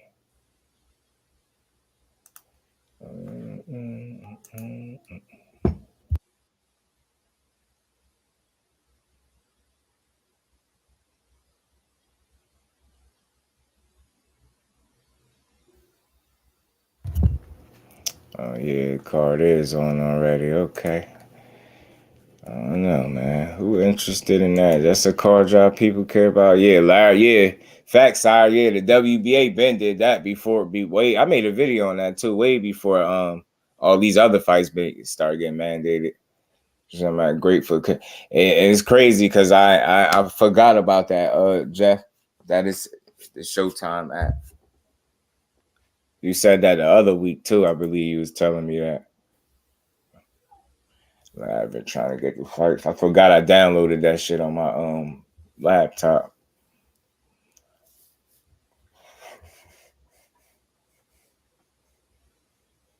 Yeah, Andre, that was a real thing. He went with GGG. Yeah, I would like to see it. I wouldn't mind seeing it. They both old. I want to see it if you gonna knock Lara out, or if Lara gonna be sniping your ass because you got battle the 40-year-olds. GGG. That's crazy. It's like the money should be right. You get what I'm saying, Jeff? He is a champion. He should be able to get paid what he want. I would think he could. You get what I'm saying? Why wouldn't he? It's Triple G, big drama show. Hey guys, it's high level boxing, guys. Triple G used to be pissing me off. That man don't never answer the question, yo. You ask Triple G a question, yo. He answers some other shit. I'm telling you, I know I'm not the only one that noticed that. Try to ask Triple G something. That boy say some shit. Yeah, GGG Ghost. Oh, Andre versus Larry. Yeah, that'd have been a good fight too. In coming months, GGG got 120 days after the Canelo fight to say yes. Bet. He better say yes. Shouldn't pull out. It'll be the A side. Facts. Sorry, I don't see why he the champion. He better not pull out. Isn't 70-30 split. GGG voice is weird, bro. I'm telling you, that shit be funny as hell, man. You ask him a question, bro, Triple G, you be like, yo, what? What'd he say? No way in hell he just answered the question, bro. Let me see if I can find Triple G, yo. Triple G funny as hell, bro. Hey, no guys. This high level boxing. It's high level boxing. I'm like, this boy ain't never spoke about high level boxing in his damn career. Now you come out here and lay this egg. Now all of a sudden it's high level boxing. He had me mad as hell trying to pull that one on us. Shit, man, they so bad that damn promoting over there, damn the zone. I ain't even know Jaime Munguia had a fight tonight. Not for real. Yeah, because he go under the radar because he really be fighting the unknowns. They really keep finding people you never heard of to fight Jaime Munguia. It's crazy. But I guess they sticking to their plan and running his record up to like 40-something and no before they put him in there with somebody. I guess. Cause I definitely read that. So I guess that's they sticking to the plan. I guess they ain't learned from damn Zerto yet. Yeah, they ain't learn. I see you, Ghost. You can't be doing that shit. Go from tomato cans to world level niggas like I'm telling overnight. you, You can't you're do gonna that. get your fighter beat up every time, bro. You're gonna be they gonna be getting their fighters hurt, man.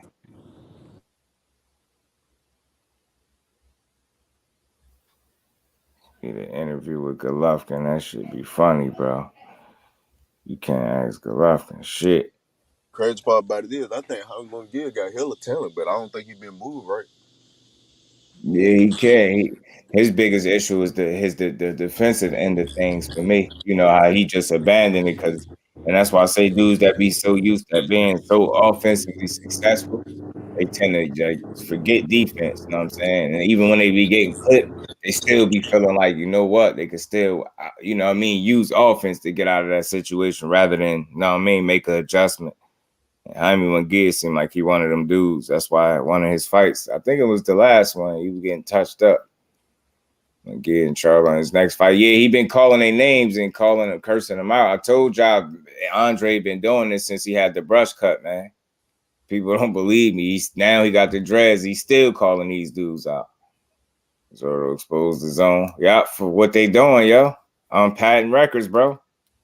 Then when we say it, people be mad. Now I'm gonna call a spade a spade. I read that article. I should go try to pull it up again, man. I just don't remember what I was reading when they told me that. I wouldn't know what to search first because it ain't gonna be me searching it like them look up the article. They're trying to run his record up so he can be 50-0 like Floyd, man.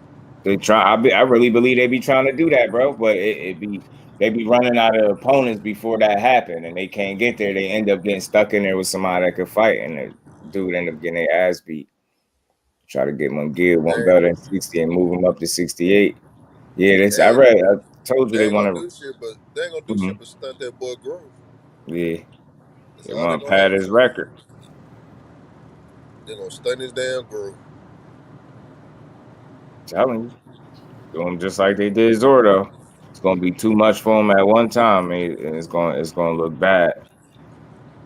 Yeah, bad as it sound, that boy lose. He'll probably lose a Lord, Triple G, and Andre. I'm telling you. Yeah, he might lose to Jennebeck. Who knows? Yeah, I'm telling you, man, because the way he looking, man, they don't want to challenge him. He gonna start getting complacent because he always having it his way. He not being tested accordingly. I'm telling you, he ain't gonna just all of a sudden when he start getting tested, he gonna just beat somebody's ass. That's not gonna happen, bro. It's not. Y'all gonna be hoping for it, but y'all can get y'all fighter hurt. I'm telling you. It's not good for him. Demetrius like 34, I believe. 35, one of them 34. Yeah, Ghost always got Ghost be dropping a bunch of stuff in the chat after the Kelly fight. It would not match up again against anyone serious. He got dropped out box by Kelly on a week notice. Yeah, man, Kelly was on him, man. And that's just very telling as to where he really at in his career, man. Like he showed something. I don't know, did he or he got hurt? I think he was getting touched up. I don't think he got dropped. I think he was getting touched up. No, I know he was getting touched up. I know he was getting touched up for a fact. I watched it. And then shortly after he came on and then ended up knocking dude out. But until then, like, I think he would have been down on the scorecards type deal, but ended up like getting dude up out of there. As Kelly said, Munguia was 195 on fight night. I'm telling you, yo, that just was passing out at one of the you know what I mean, down there. Fainted at one of the weigh-ins, man. Sitting there with them big ass glasses on his face, looking goofy with that hat on. He was looking dumb. I'm like, why is he sitting there looking dumb like that? Then he had to stretch out. They fanning him and shit. I'm like, yeah, y'all about to get this boy hurt, man. I thought everything was gonna catch up to him in that fight, but he still found a way to win.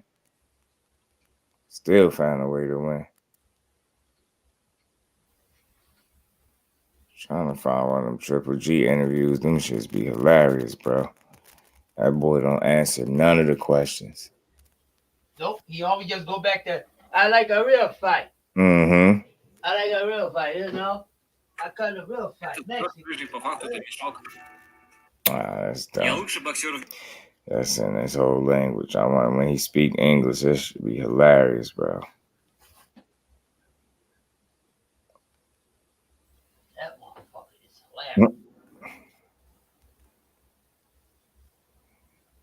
PPV sparring match, man. Appreciate y'all pulling up on this good Saturday too, man. Yeah, Boo Boo's 36. Let me see. My bad, y'all. I could have pulled it up for y'all. Boo Boo 36? Damn. That's about right though. Let's see.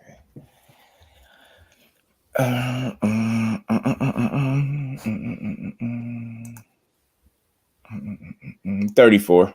34? Yeah, he's 34. Yeah, he's still 32. That's old enough, though. Yeah, he getting up there. And again, when you to fighters' worst enemy, I always been saying this since I had this channel. Inactivity and father time. That's a deadly. Father time is undefeated. That is a deadly combination. Father time and inactivity. You about to play with both of them demons.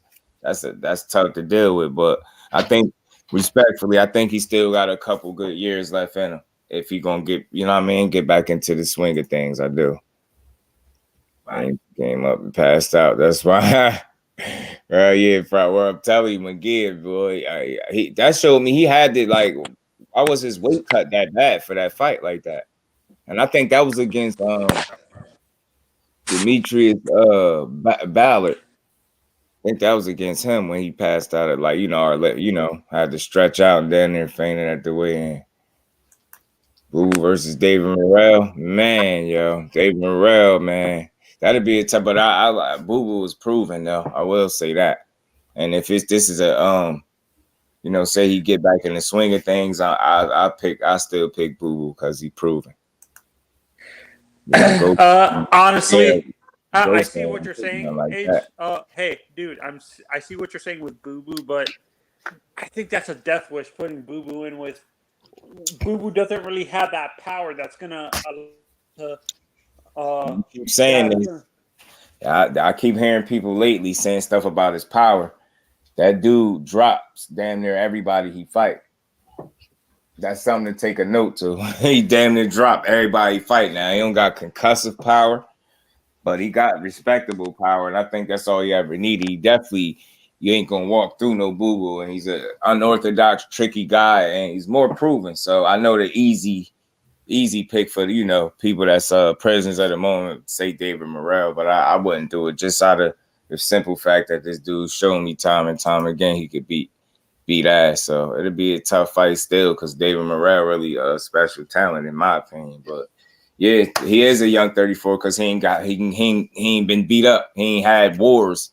So that is something to take into account. And if he's been treating his body pretty good outside of the sport, then he should be okay. He should be okay. Yeah, I've been hearing that a little bit. People don't really think he can punch, but I'm like, go back and watch him, yo. He knock a lot of people down. I'm gonna rock out to the 3 hour mark, man. We almost there, but we're gonna rock out to the 3 hour mark.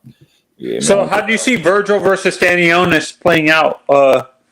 Tough fight for both. It's gonna be competitive. I lean towards Virgil though. I mean, I do. Stanionis look like hit, but he is tough and he gonna fight back. He ain't coming to lay down, that's for sure. So I think it's gonna be. Well, when you look at Stanionis, has Ward's caught up with? Like he's had a few wars. Not just yet. But I tell you what, you don't want every fight to be a war, and that's one of the things I said about that's one of my critiques I have about Fundora. Like it's cool now because you're winning these wars, but you've been in about 4 of them already. That's just not a good sign for a young fighter. Every fight shouldn't be a war. You should be able to win some of these fights without it being a war. If you really, plan on sticking around for a long time, because you're gonna shorten your career. Yeah, that I like Fundora. That's an issue with him. I've noticed. Yeah, he's a good fighter. That's what I like. He's a good fighter, but he gets in unnecessary firefights when he can just walk. Yep, I agree.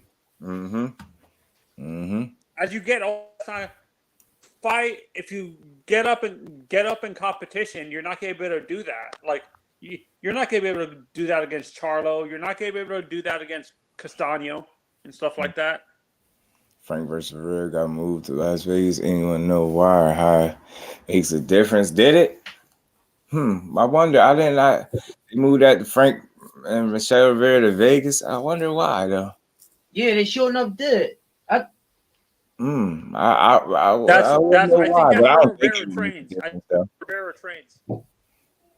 Morrell is like a big brother. Yeah, I like Morrell, man. He showed me some wrinkles, man. He showed me that he dangerous, man, and he improving. And that's all you can ask for from fight to fight. Just keep improving, keep winning, keep looking impressive.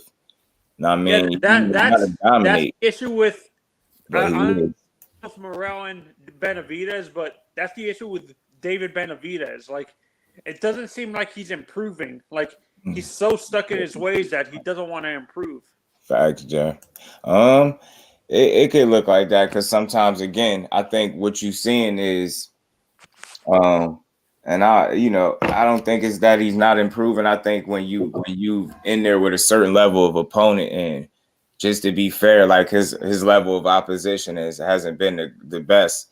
So I think in putting him in there with those lower tier guys, like it's a certain amount of complacency that takes over from fight to fight because you're not forced to go in your bag. You get what I'm saying? And it's like you could kind of see fights looking the same. That's probably what you're feeling like, but I think that's in large part due to the level of opposition that he's facing. I think when he stepped it up in competition like a Caleb Plant fight, I think if he has more in his bag, he's definitely gonna have to show it in that fight. And I definitely think he can. See that's where I disagree with you. I understand he was young during that time, but he struggled with Ronald Gavril. He also had a rematch and dominated him.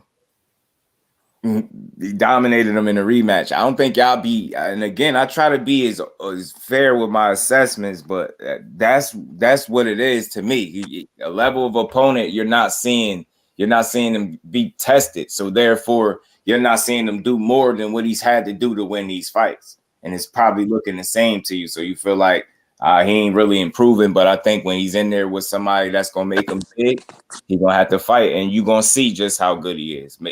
How good he is or is not is either or. He's gonna show us, and I think a Caleb Plant fight is the fight to show us that. Fundora he like to get hit. Thrill Hill, salute, bro. You like Stanionis? Yeah, I rock with Stanionis. He's a solid fighter for sure. Send him over to the zone. Send him to the zone. Michel Rivera is a good fighter, but Benavidez is improving a little. He has power, but it's not consistent power. Is there such thing as lacking of consistent power? I just guess he ain't he ain't no real big puncher. Rivera is, but he's solid, and I think what you're seeing again, it's the level of opposition. Sometimes you might see him in there with a guy, you might see him blast him up out of there, and then you might see him in a fight where it don't look the same. And I think again that got something to do with the level of opposition or the fighter that's in there. I think he has okay pop. He has respectable pop, and he got some length and height to him. So I think that's what it is. He's not a naturally big puncher. When I looked at Michel Rivera, he reminds me of Guillermo Rigondeaux. You said Michel Rivera what? Reminds me of Guillermo Rigo. That's interesting. That's new. I never heard that one before. That's an interesting boot. Yeah, not Rigo. He reminds me of Nonito, kind of. Nonito. Donaire. You said who remind you of Nonito Donaire? Morel? Who? No, Michel Rivera. Oh, Nonito Donaire. I think they box different too, because I think Nonito Donaire is a boxer puncher. I think Rivera, I think he's more of a pure boxer with respectable power. I don't think he's labeled a boxer. No, that's why I'm saying originally that's why I said Rigo, because Rigo's the same way. Real fault, nothing like but killers. Yeah, Rivera's a good fighter, man. He just and nothing wrong with not being a one punch KO artist, but I just be trying to, give possible perspectives on why you might be seeing that. And I think it has something to do with the level of opposition. You know what I'm saying? Some guys, it's similar to remember how Golovkin had those, what was it, about 20, 25 knockouts straight? What was something along them lines? It was something like that, right? He had all them knockouts straight. Appreciate you. Yeah, it was 23 knockouts in a row. Yes, real quick pause. Salute to my bro G5. What's good with it, Jet? Appreciate you putting the color in the chat, man. Salute to my bro. How you feeling, Brody? Appreciate you stopping through. But yeah, just like Triple G, he had those Bomac colorway drops. You stupid, yo. I'm 3 in the Bomac colorway. Yeah, you stupid, yo. But yeah, you seen him knocking these guys out, right? He was able to knock a certain level of guy out consistently over and over and over and over again. But then when you seen him step it up and level, you seen those knockouts decrease. You see him slow down. You get what I'm saying? And up until what was that Marauder he got up out of there? Knockouts wasn't coming like that. And again, that's why I think it is. So it's like the power. I think his power is what it is. It's respectable power. But if you a guy that don't belong in there with him, he can get you out of there with that power. If you somebody that can hang and box a bit, he might last, or you might take him the decision. You get what I'm saying? But nonetheless, I think he hits hard enough to gain your respect. And that's very, very important in boxing, man. Because you can't get the respect of your opponent, you like a sitting duck, and it's a matter of time. You know what I'm saying? So Justin Yoda, this is an honest question. When rewatching the fight with Canelo and the Crusher, Sergey Kovalev, if Kovalev was in his prime, do you think Canelo would have dominated him like he did? Hell no. Canelo wouldn't even. I'm glad you asked that. In his prime, a prime Kovalev, Canelo wouldn't step nowhere near him in his prime. You get what I'm saying? You see what happened when he was far out of his prime. Canelo wasn't dominating that fight. He was losing, in my opinion. Kovalev just looked like he was pulling his punches or something. And I think some of that had to do with the quick turnaround. And then when you factor in the fact that he was having all that legal trouble, you will understand why he took that fight on such a short turnaround. And his performance suffered because he just went. I think that the fight wasn't mentally there. He wasn't mentally there. So he definitely that's what that was with him. He took quick turnaround. Look like he was pulling his punches. I never seen him look like he didn't have any power, and it's funny because I was saying that fight looked fixed to me. And people was like, nah, I ain't gonna fix a fight. Kovalev ain't gonna throw no fight. He ain't gonna lay down. I just said it looked that way. Then Badu Jack came out and spoke on it. He said the same thing. Looked like Kovalev was trying not to hurt him. And it just looked bad. It didn't look good to me, but he still was winning. And if he was in his prime, Canelo would go nowhere near that man. He wouldn't touch a Kovalev in his prime. Hell no. I fear being knocked out. He wouldn't dare fight that man. Yeah. This is a fight I wanted to see. Appreciate you, Bob. Appreciate you, my brother. That was a good fight too, Ghost. Adorno and Rivera. Very good fight. Me too, Jeff. You know what I'm saying? See, promotion shop. My bad, y'all. I need to speed up. Luke Crush, Luke Just Do. What's up? I want your guy. Skywalker. Charlo. Wait. Say that again. You hear me? Can you hear me? Just go out and come back in. Your mic chopping up. Yeah, chopping up. Yeah, just go out and come back in. That's all. You good? What's good, my brothers? What's good? What is Skywalker? How you feeling, bro? Man, getting that R&R in, man. I had a job canceled, so I said, man, I'm going fishing, bro. I got to work all day tomorrow, though. Okay. Hey, my fight's official, bro. I registered everything, bro. I'm getting match made and everything, bro. Man, that's dope, 175 pounders, ages 35 to 45. You guys looking for a fight? Come get at me, man. That's dope. Yeah, you know your TWT family rocking with you, so you already know we rooting for you, man. Do your thing, brother. Oh yeah, I'll be repping the TWT out there, whooping that ass, bro. I'm taking that shit serious. That's a fact, though, Ghost. I'm taking That's that shit serious. Hey, Josh, I take back what I said last night about that thing about Tank comes from 32, small fight. I have to give him some type of credit. Yeah, facts. Hey, 224. Tank actually came from 126. That's featherweight. Word up, he did. People don't realize that because that's why I say it's okay. Everybody don't watch the same amount of boxing. Everybody don't catch all of the same fights and notice all of the same things. But for me, I definitely realized Tank came from there. For sure. Early in his career, for sure, 100%. And prime Joe Kawasaki versus Charlo at middleweight.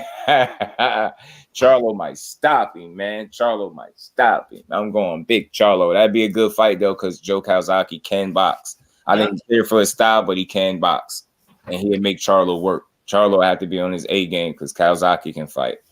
Just being fair to Kawasaki. Daryl, what's good with it, bro? Appreciate you for stopping through. How you feeling, man? Yeah, I ain't mad at that, Ghost. I ain't mad Kawasaki to fight. And that's me. Even if I don't care for your style and don't care for you as a fighter, the way you know, I still know he can fight. He could. A dude could fight, man.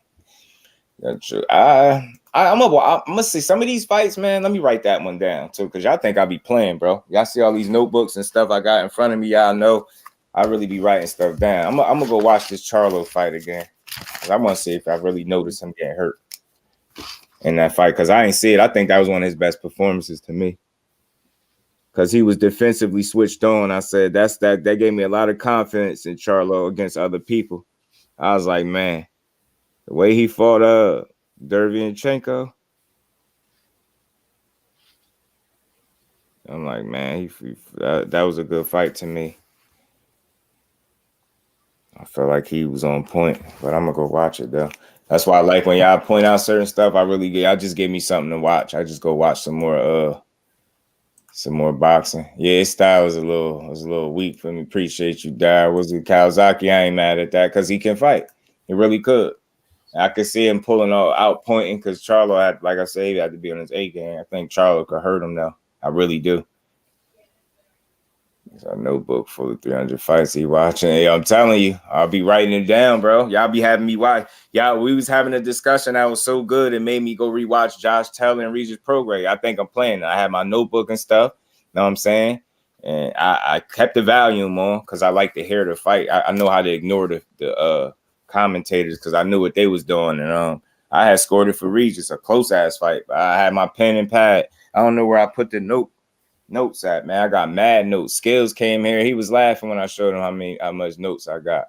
When I was first doing it, like the shorter videos, I was having all types of notes, bro. I'm telling you, I take shit and they think I be playing. I don't take notes for the lives because I don't really have to, because it's like I've been rocking long enough now. So it's like all this stuff come to me. And then when y'all come in here and y'all agile, you know what I mean? Y'all perspectives, then I think even deeper on it. So where I be in here writing stuff down. Yeah, Kawasaki was a good fighter, man. But yo, hell no. I was falling asleep on live, Ghost. Word up. When it got to like the seventh round or 8th round, one of them, I started getting tired. I never been that tired on live before. And it was at 35. Woo, man. That'd be a good fight, man, because Oscar could fight, yo. I'm telling you. Oscar is real deal, bro. He really could fight. Who? He could fight, man, but Tank be stopping shit, yo. Like, yeah, if I'm just going off of what I normally see Tank do, I'm telling you, man.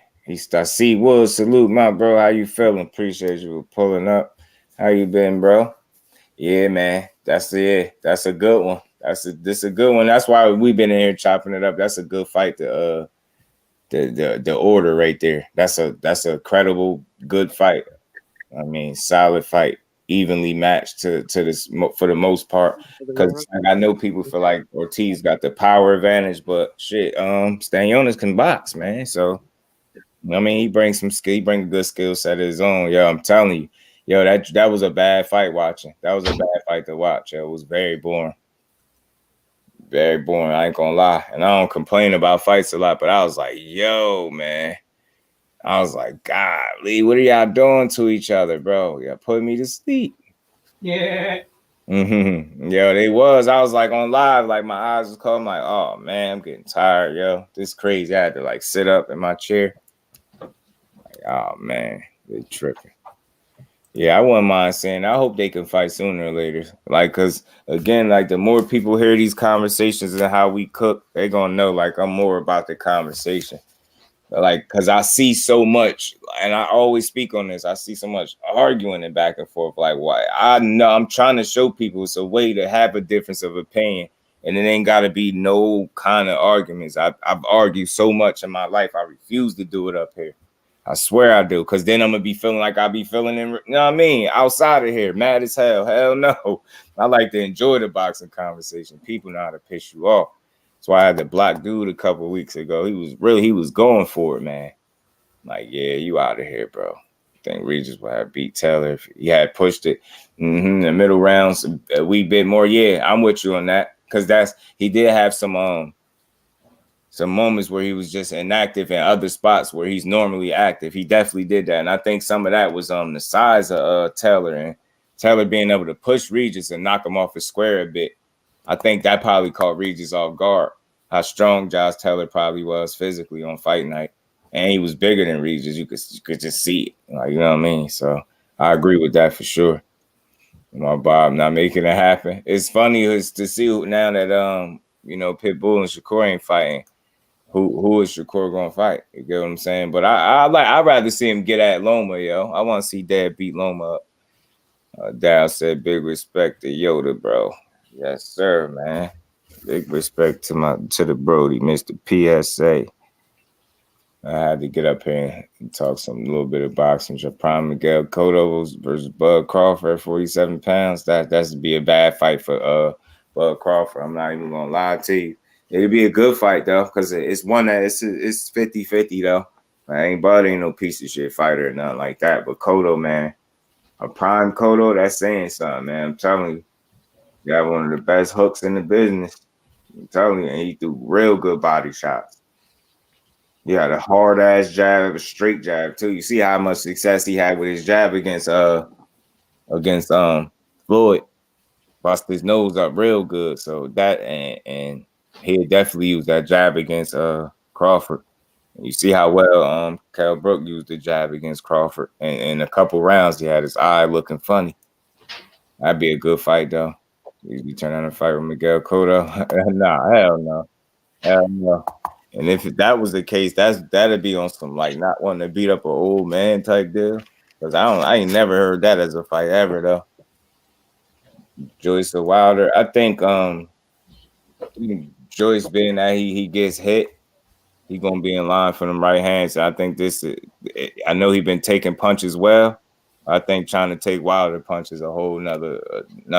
It's a whole nother issue. I see Wilder catching him, knocking him out. But you know, if he don't, then it's be a tough fight because Joe Joyce got a motor and he keep coming. But I've seen him hurt to the body before. I see him get frozen up a bit with headshots, but I haven't seen him like visibly hurt bad from a headshot just yet in his career from a chin shot. But I've seen him hurt with a body shot though.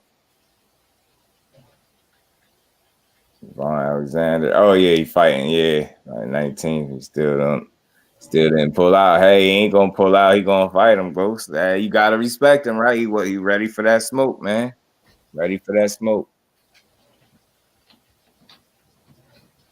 Ready for that smoke, man.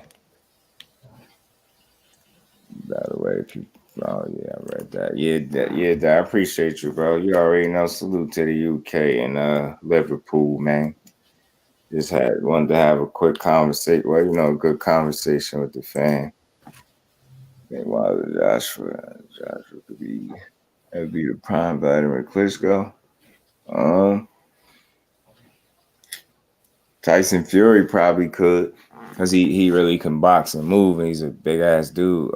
Anthony Joshua, he could, but I think one of those guys in their prime beat him. Either of those guys in their prime could beat him. Wilder, the thing with Wilder, like I don't hate. It's just what it is. I don't hate to say the truth. That punching power is just something different. And one of those Klitschko's, every time they lost, it was by knockout, except for like one fight or so. One of them dudes, so they're a little chinny. I think he'd knock either of them dudes out. Yeah. Hey, if he fought Anthony Joshua, he'd knock him out. I think if he fought Usyk, he'd knock him out. I think he catches Usyk eventually. I never seen a fight where Usyk was perfect for 12 rounds. You know what I'm saying? And despite how brilliant of a boxer he is, he still gets hit. You get what I'm saying? You've seen it in the Anthony Joshua rematch. He got hit considerably more, or the fight was considerably closer than the first one. Get what I'm saying? So, yeah, I think Wilder will catch him too. And the fact that he's so small, I don't see him recovering. He get hurt. If he get up, he won't make it out the fight, let alone the round, depending on when he get caught. Like Ward said, I agree with Ward. I think at some point the right hand will find a home on Usyk. I think the only one that's going to put Wilder through what we seen him get put through was Fury, and vice versa. The only time you're going to see Fury getting put down and drop, you know what I'm saying, is against the Deontay Wilder. I don't think it's another heavyweight that's going to do that to him. That don't mean they can't beat him, but I don't think they're going to put him under the stress Wilder put him under. Because I don't care what you say. Just knowing that a dude could shut your lights out anytime he touch you is stressful. That's some mental pressure right there. Knowing that he going to try to knock your damn lights out, and then he actually caught him and did it. So, I mean, Vitalia with Fury and Josh. You know what? Yeah, Vitalia. With you saying that, right? Mm-hmm. I want to keep it right there, down, but I just want to switch over to another fighter. Mm-hmm. That's why Ryan Garcia says the way he would beat Tank Davis. And I'm going to tell y'all something. I'm hard on this dude. He's haven't shown me anything, right? But to add to his point, when you have a guy like that, and they say that they're going to do this, they do, oh, he's too short, this, that, and the other. Motherfucker, he ain't been too short for everybody else. Because he's always been at the disadvantage with height and weight. That man knows he don't have enough Tonka truck or dog in him to take that man's power. Now, I get it. Does Ryan have enough power to drop Tank or stop him? Yeah, he does. But guess what? What makes y'all think that his power is going to knock out Tank? Tank got a fucking chin. Don't y'all understand this? Just like there's guys there who can fucking hit, it's guys that got chins. And he won. Been hit with everything. Motherfucking Hector Camacho never been knocked the fuck out. You got dudes that never even been dropped. So you got to take into consideration, and this is a fair factor. because he's always pointing out what he's going to do, but he never say, well, damn, how would I adjust to Tank when Tank hits me? See, when a motherfucker keep on saying, oh, when I hit him, that's fear about when that motherfucker hit them. It's the same situation. Yeah, facts. Same situation. That's why I don't be pumped up on what this dude can do. I don't care about his power. His power is like that. But if his power is like that, everybody should have been down that he fought. Everybody. Y'all talking about his power like that. His power, everybody should be down. There was no reason he shouldn't have not knocked out Tago. What are y'all talking about? That's how I felt too.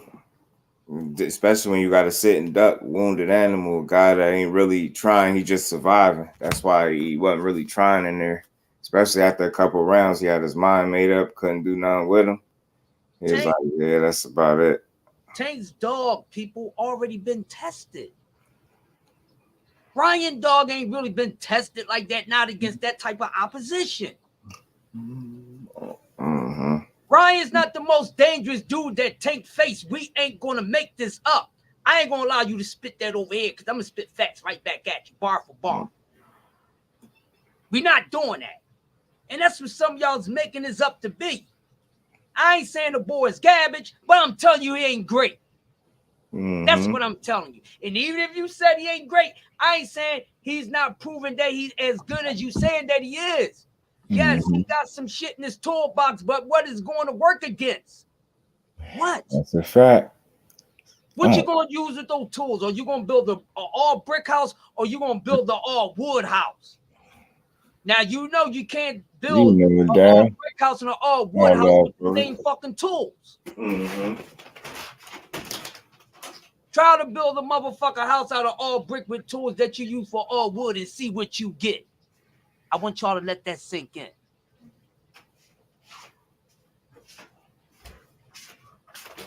We know some of these guys has dog in them.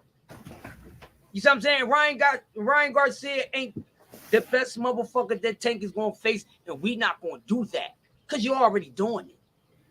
I hate to switch it up, but I was just... No, it's all good, man. We ain't going to do that. We ain't going to do that. And I heard a lot of people, come on, man, you got to come off on Ryan. I'm not going against their opinion. I just don't agree with it, and I'm not shitting on it. I just don't agree with it. Because some of the minds that is coming from, I respect them. That's their opinion. I can't make them feel the way that I feel. I say that all the time. And that's why you do like such a hell of a job when you cook and when you give an assessment, because you don't take other people's opinions and assessments personal. I tell people that all the time. That's how you limit the argument. Stop taking what how people feel, especially when they sat there and logically gave you an explanation into how they think. That's mad insulting to then take it personal, and they've been honest with you to give you straight up how they see a situation. And when they within reason and logic, it's like, just say how you feel. If it's different, you take it personal. Now you being emotional. Once you start giving your assessment, you don't do that, and that's why the people rock with you when you start cooking. I respected everything that Keanu was saying about Ryan Garcia and Coach on his joint, because I give him some respect. And like I told her, I said, listen, I respect what y'all saying, but I honestly disagree. And he was like, yeah, Crush, that's what's up. I understand. I said, and I'm not saying anything that they said about him isn't true. It's just not proven. That's all I'm saying. And Ryan's not the only guy that's getting more credit than what he has really shown. I mean, Terrence Crawford is the biggest fucking example. I digress. Oh, they got it. They got the Charlo Derevyanchenko fight up here. Bet. I'm watching this, y'all. Y'all gave me some homework when I jump off here. I'm rewatching that. Which fight is that you gonna rewatch, Just? Charlo and Derevyanchenko.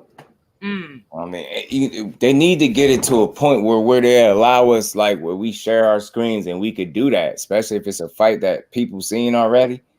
If you know what I'm saying, they should let you replay the fight without it being an issue. Shit, PBC done came through me and T chat, man. Maybe we need to reach out and see if they have an issue with us, like replaying older fights and like, you know what I mean? Because think about the element that it could create if we sat here as a, you know what I mean, we rewatching these fights together that already happened. Like that is something different for days like this where the boxing ain't the heaviest, ain't the biggest of fights coming on. I think that'd be dope, man. Because it ain't like, you get what I'm saying? It's something that we seen already. Y'all got to think, y'all got a share button by the videos when we watching them. So why can't we play them? And we all, you get what's the difference? You get what I'm saying? When we playing it while we up here discussing it, then we just individually watching it on our own. I don't see what the difference is and why that would be an issue. I guess that's what I be wanting to figure out, shit like that. Because, man, we'd be able to break down a lot more of these fights because, I mean, what people be seeing, man, we be seeing different shit. So I want to, like, you know what I mean, be able to play a fight with no issues. Get that old people. What else made them come through our chats? I ain't hear nobody else say they do that. Like, I don't know how often they do it, but they did it. You know what I'm saying? And there's TWT chats, one after the other. You know what I'm saying? No, they never fought yeah,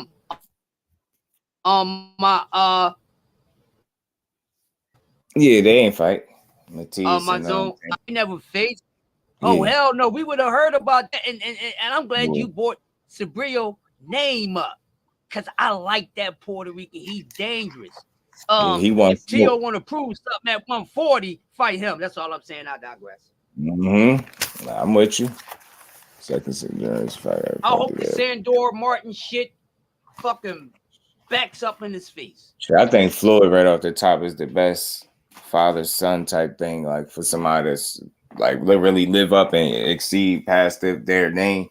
Like he the reason the Mayweathers is able to be looked at the way they looked at more in more recent times. You know, his uncle and pops laid that groundwork down and he took it and ran with it. Deep free was good with it. Deep free.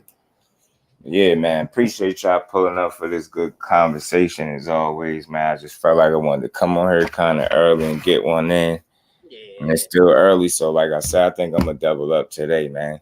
I'm gonna hit the bros and see if y'all want to do another open panel joint on one of these topics. Like I said, I even got the best. I got this joint, this thumbnail with like the best mentor. And they got Canelo behind Ryan. You got Terrence Crawford behind Shakur. You got Floyd behind Tank. And I couldn't fit the other one in the thumbnail neat, but they had from a different era. They had Ali behind Tyson. But I already made a thumbnail. Just something to think about. Something different than what everybody else do. And the thumbnail just look good, make me want to do it. I'm like, the way I made the thumbnail, it just look good. I'm like, dang, that's a good, just different conversation because we always start one place and go somewhere else anyway. So, because it's so much to talk about. You know what I'm saying? And it's so that could lead to, you know what I mean, anything. So, like I said, I'm gonna hit y'all see which one. We still got the top 25 under 25 too. So we got to be. What better way to break that down than with us? So yeah, you know what I'm saying? I've been had them in the chamber for some weeks because they ain't no expiration date on breaking those down. They don't, you get what I'm saying? You do it when we do it. So I mean, some of this is time sensitive, like when you release certain shit, you gotta do it when it's coming out instead of, I mean, with this, I ain't see nobody else talk about it. So something to think about. I think Crawford been a good mentor to know what I mean, Shakur. I think Canelo, that's an interesting, you know what I mean, situation to break up. Then you got Tank and Floyd. That's another, you know what I mean, situation where you could just, you know what I mean, chop it up. Ashley's corner, salute to the queen. How you feel? Ash, what's up, Ash? What's going on with you? Anthony Yarr fighting a tune-up today. Yeah, the fight. I think Jaime McGee fight today too. Only later on tonight. Yeah, he do. So I don't know if I'll be on for that. I'm gonna see who else on that card, see if it's worth it. Ash, y'all on tonight, right? Cause y'all ain't missing another Saturday. We gonna have a problem. Yeah, because y'all gonna be on in a couple hours, right? Should be, right? Yeah, they took a break last weekend. Well deserved. Break well deserved, man. When I was going through it, though, I was geeking. You know how motherfuckers shit. It's so funny not seeing Ash and Quee on last Saturday. It's normal facts. It's tradition, as Ash be saying, you know? You know what I'm saying? That's my shit. So yeah, Anthony Yarr fighting in a little bit. He hit that card already going, and he the main event. He fighting a tune-up before he fight Better Be Even. Then you got Munguia fighting another somebody that we don't know. Again, we're gonna be live for hours today. Bet. And you know what? I want to make sure I tune in. So I'm glad I got me a live out the way. Because then, you know what? How many hours we going for? I like when she do that. It's tradition. Yo, how many hours she said they hitting for? She said we going live for hours today. So she just said 4 hours. Shit. So that's what I'm talking about. That sounds like a good thing. Yeah, that's why you need that tune-up fight, Rosa. That's why they're giving him a tune-up fight. But you know what? I'm going to say this. Arthur Beterbiev is human. He's getting older. Father Time could be on his ass. Even if it's at his doorstep on fight night, it could be, you know what I mean? I seen some vulnerabilities. I think y'all are going to have to go for it, though. You get what I'm saying? And you can't. The problem people keep making with Beterbiev, and I heard somebody throw that matchup out there, Andre Ward and Beterbiev. I say, I'm right off the bat, I'm going to tell you, one of the ways I believe Andre Ward would approach that fight is to smother the power. He's not going to run from it. That's the problem. If you run from Beterbiev, he's going to catch up to you sooner or later. That's the worst thing you could do. It's like running from something in the wild, turning your back against. You get what I'm saying? They tell you not to do that. That's the same shit, basically. You running from this dude, he's going to catch you. You smother the power, you know what I mean? Frustrate him. And his chin could be tested. Anthony Yarde got the punching power to test his chin. That I will say. The dude is what? 22-2 with 21 knockouts. He could hurt the dude. I don't know who this guy is that he's fighting. What the hell is his name? Hold on. Let me see. What's his name? Let me see real quick. Somebody we never heard of too, but I ain't mad because I know it's just a tune-up. Hold up, he got a Anthony got a Cowboys question. He said, "Yes, this has nothing to do with boxing, but it has to do with your Cowboys. Did you see apparently that Stephen Jones and the front office are thinking of treating Zeke? Would you be okay with that? Treating him like what?" I ain't surprised because the NFL stand for not for long anyway. So I've learned over the years. Okay, more recently, I've learned, seeing how the situation worked out with DeMarcus Ware, seeing how the situation worked out with DeMarco Murray, Dez Bryant. Like, you got a slew of other other players that they just, I don't want to say they don't do right by you, because when you there, they pay you, especially if you worth something. But it's how they do you in the end, to me, that blows me. And that's why I just don't appreciate football the way I once used to. You can't, like, it's stuff. It's no reason why we don't have Amari Cooper on our team this year. It's like, it's no reason why you pay Zeke all that money just not to use him. So people could question his, his skill sets and what he still bring to the table. Like, I told my man, if they're going to do this, they're going to pay him. Then they're not going to use him right on cue. People going to question if he worth it. They're going to start telling you Tony Pollard better. I ain't been wrong yet when it comes to them Cowboys, bro. So I ain't surprised that they talk about trading them. Am I okay with it if they got something better, or if they're going to just do what they've been doing in the past, give up players for absolutely nothing. So Dallas is very frustrating over the years, man. So I've been learned to deal with it a bit better. Like, it's NFL stand for not for long. You cannot get used to somebody. As soon as you do, they out of there. I like that. Yeah, it's crazy. And I dare you to be one of them people that be still sporting the jerseys. And ain't nothing wrong with wearing the jerseys, but go get a jersey of your favorite player and watch how quick he be on another team. You'd be like, it just, you know what? It's funny because I could walk right outside. It's football season, and I have seen cats do same name with multiple teams. I'm like, damn, what you follow every motherfucking team he went to, motherfucker? The fuck? Mm-hmm. Yeah, that was pretty crazy.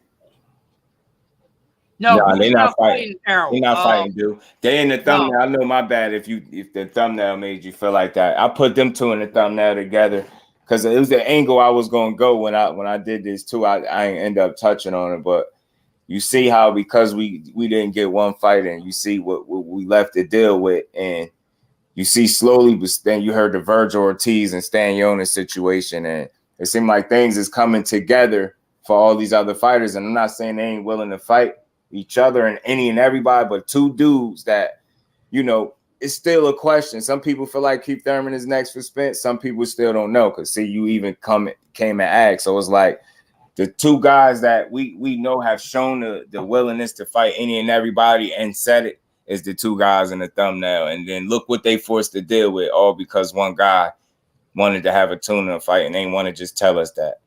You get what I'm saying? So it's like that's why they ended up in the thumbnail together. I wouldn't mind seeing them fight each other, but I always say if they fight, I think it'll be a 54 fight anyway, if that. Thrill, he knocking him out. Yard knocking this dude out. Aspect boxing promotion? Nope, I never heard of it. Thrill Hill. Dude not even ranked. He's not even ranked in any of the sanctioned bodies. He's not even ranked in the ring. Yeah, Thrill. He being billed as a tune-up fight anyway, so I know he can't be that risky because the risky fighters would better be, and we know they weren't going to put him in 2 back-to-back risky fights anyway. But so. I don't think this guy is right for a tune-up. For old school salute. Salute, bro. I think it's just you talking about in terms of style. Yeah. They probably fumbled with that one because they probably was too busy on focusing on keeping them active as opposed to at least trying to give them a similar look or style to Better Be. Maybe I think that's where the extent of their thought process went. Like, yeah, let's just keep them busy. And you going in there with a bear with gloves, you better do more to keep them busy. Thurman look terrible to be fighting in the title fight next, belly hanging. Yeah, I'm telling you, bro. Look, I just seen him putting in some work on his IG. But even in there, watching that, I'm not impressed by that. I'm not impressed. I need to see more. And I know he looked like he's getting back used to the swing of things, but that's the problem. You getting back used to the swing of things. Errol Spence been in the swing of things. I'm telling you. Go ahead and take your retirement check, though. I ain't mad. I know he's going to be competitive, but I think he gets stopped eventually. But tonight is Jar versus nobody. And that should come on in a little while because, that card on already. Munguia fight, it come on later. Munguia versus somebody we don't know at all. I don't think none of y'all know him either. Salute to everybody that pulled up, though, man. We had a good cook, as we always do, man.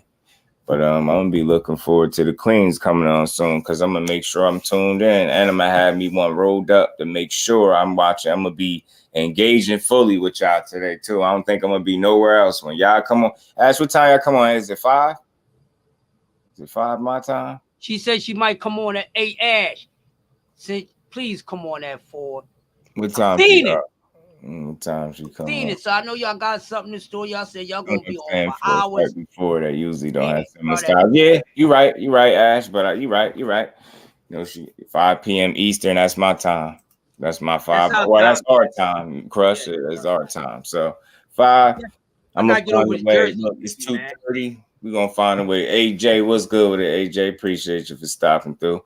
I guess we could watch a little bit of this card and. Maybe Anthony Yard fight will be over with by the time they about to come on anyway. Yeah, I just turned the card on now. I'll watch a little bit of that. 4 p.m. Eastern, Yoda. Oh yeah. He was come on that hour early. Yeah, y'all should do that, Ash. If y'all could, then we gonna be there. I'm just letting you know. I'm gonna have my joint rolled up. It ain't gonna be me. Usually I'll be on and I'll be chopping up videos or going live after y'all something else. But nah, this trip I'm gonna make sure I'm fully locked in. And I'm putting I ain't trying to spark up again until y'all come on. And I'm putting y'all on the big TV today. I'm putting y'all on the screen today and the laptop. So y'all gonna be on the screen, the laptop, and possibly my phone. That's how we rocking today. Multiple devices. Matter of fact, I should put y'all. I'm dead serious. I think I'm playing. Should put y'all on both of these laptops, the TV and my phone. Rock out just like that. That's what we doing. Matter of fact, that's what I'm doing. And that's how we rocking. You know what I'm saying? That's how we rocking. Right, so again, appreciate all y'all as I always do watching a Hasim card for fun. Yeah, man. I just love boxing. So not really. What's the name fighting? Yard to be fighting in a little while, probably a couple hours or so, or whatever. I don't know how many people on that card, but that card started already. And then Munguia fighting somebody we never heard of in our life. And we probably never see another fight from that guy either if we don't watch him today. So that should tell you something about Munguia and his camp. That's crazy that they do that.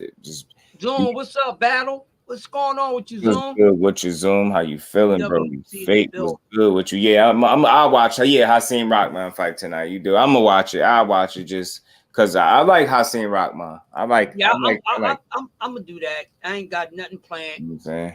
I'm chilling. Never mind. Got excited. Yeah. So that's I'm planning. We planning our day out. Queens is coming on. When y'all come on, we locked in. I'm rolling up to y'all joint. We sitting there and we gonna engage the whole show until y'all end it. That's what I'm planning on doing because I owe y'all that. I've been bouncing around the last couple of weeks, so I ain't been able to stick in there as long as I've been wanting to. So yeah, we will be tuning in. Oh, kaboom! Yes, we just stepped in the room. I might. I think about it. I might come on for that Munguia card. I might. I got a message to everybody that's buying the Bud Crawford fight. If y'all buying that fight, y'all better tune in to my fight on Thursday. I got a fight. I need everybody to tune in. I'm fighting on Thursday. All right, y'all gotta watch how I box the shit out of this motherfucking turkey. That's right. Tell you. Salute to everybody in the building, man. Yeah, man. He's just saying, oh yeah, Ash, we tuning in today, man. We there, Ash. We there for the whole thing. I'm trying to be there the whole show today, so trying to rock out the whole show with y'all today. Y'all say y'all going for hours? You need some room. I'm trying to rock out. I ain't trying to be doing nothing else. When y'all come on, I'm gonna watch y'all. When y'all go off, I probably I still could set up another live for later though. Because I probably do that being that I already said it. And I'll be trying to stay active, man. Shit be waking me up out my sleep sometimes. I knew I should have got up and just got up. I fell asleep and 5 came on. Right as soon as I fell asleep, I'm like, mother, if I'd have known that, I would have stayed up. I let myself doze off, man. Popped up, seeing what 5 was going like 1 in the morning or some shit. Yeah, he came on like 1 in the morning. Me and y'all up there. I was out of it. Yo, them gummies, man. Them gummies had put me down too. Them shits be letting me sleep all the way through. I'm like, man, I wake up, I be feeling a little refreshed and shit. I'm like, man, gummies be helping, bro. I ain't even gonna lie to you. I really like them shits for sleep. I'm about to eat one right now. I'm only charging $199 for the fight. So y'all can just pay $199. Y'all can watch me box the shit out of this motherfucker.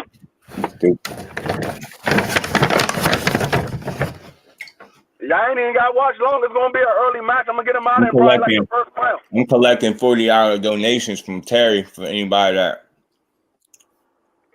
a little tight with spending money for that Bud Crawford fight. He gonna see to it that y'all support. And Terry personally, Terry Smoot Jr. personally guaranteed me and some fans of my choosing. So y'all gotta let me know if y'all need that 40. He gonna cash out to me. I'm gonna distribute funds and we gonna be in there. It's gonna be me and Pi. I'm trying to get him to get 5 other people besides me. So he's gonna pay for that fight. Hardy over 320. Yeah, man. Damn, that's crazy, bro. No, I am not supporting this daggone anarchy. It's crazy because of female. When I was chopping it up, and whenever I go to anybody's channel, I hope this is something people catch on when I be a part of somebody's chat or channel, especially I get on your panel. I usually definitely gonna make sure I respect the host. So it's like certain information you don't even want to because it's gonna feel like I'm going in. But man, it's crazy how the chick was feeling like don't support Spence and Thurman with the simply because he said that's a guy he wasn't gonna fight. So she was saying he ain't being transparent there. But then the guy that's fighting Avanesian, like that's a better fight, a more competitive fight. That's the one you support, and you try to create a way for you to explain why he's fighting this dude. It's amazing the stuff that Bud Crawford fans go through for him and how he'll never do that for you. It's amazing, bro, how he do that. That's why I did my daggone video I did this morning, because I'm like, y'all niggas shitting on Tank for fighting Hector Garcia, who's a WBA champion at 130 pounds. Told me that was a tune-up fight. I'm like, damn, bro. It's a tune-up fight. Davis didn't ask for that man to move up. That man moved up. She said she protesting PBC, like she ain't buying no more fights, but she gonna buy the Crawford Avanesian. I'm like, damn. I feel you. I respect it, but I was just like, damn. That if we being honest, one fight is clearly fighting a better guy than the other one. If Keith Thurman was fighting at Venetian, we'll all be picking Keith Thurman. Like, come on. But, you know, to each his own. And, you know, I always like to make sure people know I'm not a tear down fighter type of person. That ain't what I do. I just hate this situation. Everybody that's for this fight, y'all better not be mad if this shit end up Canelo Bivol. Don't be mad. Yeah, facts, Steve Wood. Facts, bro. Facts, bro. Might be a cherry pick gone wrong. But know what he doing. Spence and Thurman is a competitive fight. You know how fast the motherfucking internet gonna blow that's the same up. Thing I said, Steve Wood. Word up, bro.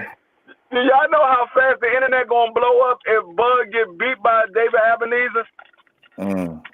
It's gonna be crazy. This motherfucking internet gonna blow the fuck up. You still like about the damn from behind. Yeah, facts. I get you. You still rock with him. You just don't rock with that fight. And it's like you rock with Crawford. You don't hate him. Like there ain't none of that. We just love boxing. We just don't love that fight. You know what I'm saying? And I think that's another thing where people got to stop being sensitive too. Don't tell nobody where to spend their money. You get what I'm saying? I don't tell nobody what fight to buy and what fight not to buy. You buy what you feel like is worth your money. And I think that's where people got to stop taking it personal too. If I individually tell you, like respectfully, that's just not a good fight and it's not worth me coming out of my pocket for it, you just got to respect it. And you got to understand that that's the possibility for any situation when any fighter, when they give you a fight you just don't want, that we don't feel like is a good fight. It's nothing personal. And I'm here to constantly like keep saying that. People make it too personal. This is nothing personal. We rock with the dude. We just don't rock with this fight. That's it. That's all. There's no hate involved. There's no distaste for the guy. We just don't recognize or respect his business mind. You know what I'm saying? We don't understand it. It doesn't make a lot of sense. You know what I'm saying? Y'all smashed the like button for me, man. But Skywalker, my bro, with the super stick. Appreciate you, Brody. I know you somewhere floating around. I see you out there. He was fishing, as a matter of fact. What's good with you, Skywalker? Dirk Bank, you said you backstage. No doubt. I got you. Yeah, I was about to end it, but shit, man. Yes, man. I feel like Buzz fight is conditioning. I'm ducking Spence. Screw that. Out fishing still. That's what's up. Appreciate you, Skywalker. I appreciate you, my bro. But yeah, man. Hopefully we get some I mean, that fight is what it is. I ain't mad. I'm over it. Is what it is. He gonna take care of business. I know he gonna beat the hell out that dude. I know it. Because he gonna treat it like he treat any other fight. He ain't gonna take him lightly, so you ain't gotta worry about that. He gonna beat his ass though. That I know. Like if Keith Thurman is next for Spence, I think it is gonna be competitive till the fight is over with. Keith Thurman could fight. He's smart. Still got some legs, but physically just not what he once was. Can he still fight? Yeah, but physically, that's going to be the problem, I think. When you talking about fighting Errol Spence, he could test you physically in ways that a lot of fighters won't. And then that physical pressure is mental as well. So I think you could see Keith Thurman in some real uncomfortable situations before he gets stopped. So I see he could push him, he could test him, but I don't see him beating him. You know what I'm saying? He gonna fight though, because he, like I say, he can fight. He is smart. He only got one loss. It was to Pacquiao. It was a split decision loss at that. I'm aware of all that, but I just think, off of Barrios' win, a guy that you just didn't stop. I don't want to say he couldn't, but you didn't stop him. And I think that's, you're not the same finisher that you once was. You know what I'm saying? And that's gonna hurt you moving forward. I mean, especially against a guy that's coming in to break you. You know what I'm saying? Really break you down. And the better channels out here. Respect D-Web. Salute, bro. Appreciate that, man. I try to be as fair as possible. And I think in saying that, people need to understand you're still not going to agree with everything I say. But I think I'm going to always say this. As long as I'm within logic and reason, anybody that watch boxing should be able to come listen and be a part of the conversation. Anybody. Gonna get better win 4 rounds. You're gonna be hard on him now because what he doing. Yeah, I told you. And again, I read that article, bro. I know I keep saying it, but I just couldn't believe that they were bold. And it's something that a lot of people ain't gonna pick up on. Like people know they give certain interviews that you could see visually, and then sometimes people go give sound bites and certain quotes at certain platforms that we unfamiliar with, and sometimes you come across information that you wouldn't have been. I cannot remember the number, but it was 40-something fights that they wanted to get Munguia to before they really test him. That's pretty much what they were saying. That was his team speaking like that. So it was like, that's weird, man. I get it. You want to run it up, but it's like, what you going to do? You going to give him the Zordo treatment? You going to run up a bunch of wins? That's exactly what they're doing. And you going to throw him in there with, you know what I mean, somebody that he ain't ready for? It's going to be crazy. Yeah. Yeah, better win. Yeah, but yeah, he gonna have a tough time. The fights, and again, I tell you, when you don't challenge yourself accordingly, complacency start to settle in because you start to do a lot of this shit that work against a lower level fighter, and then you get in there with somebody that really could fight.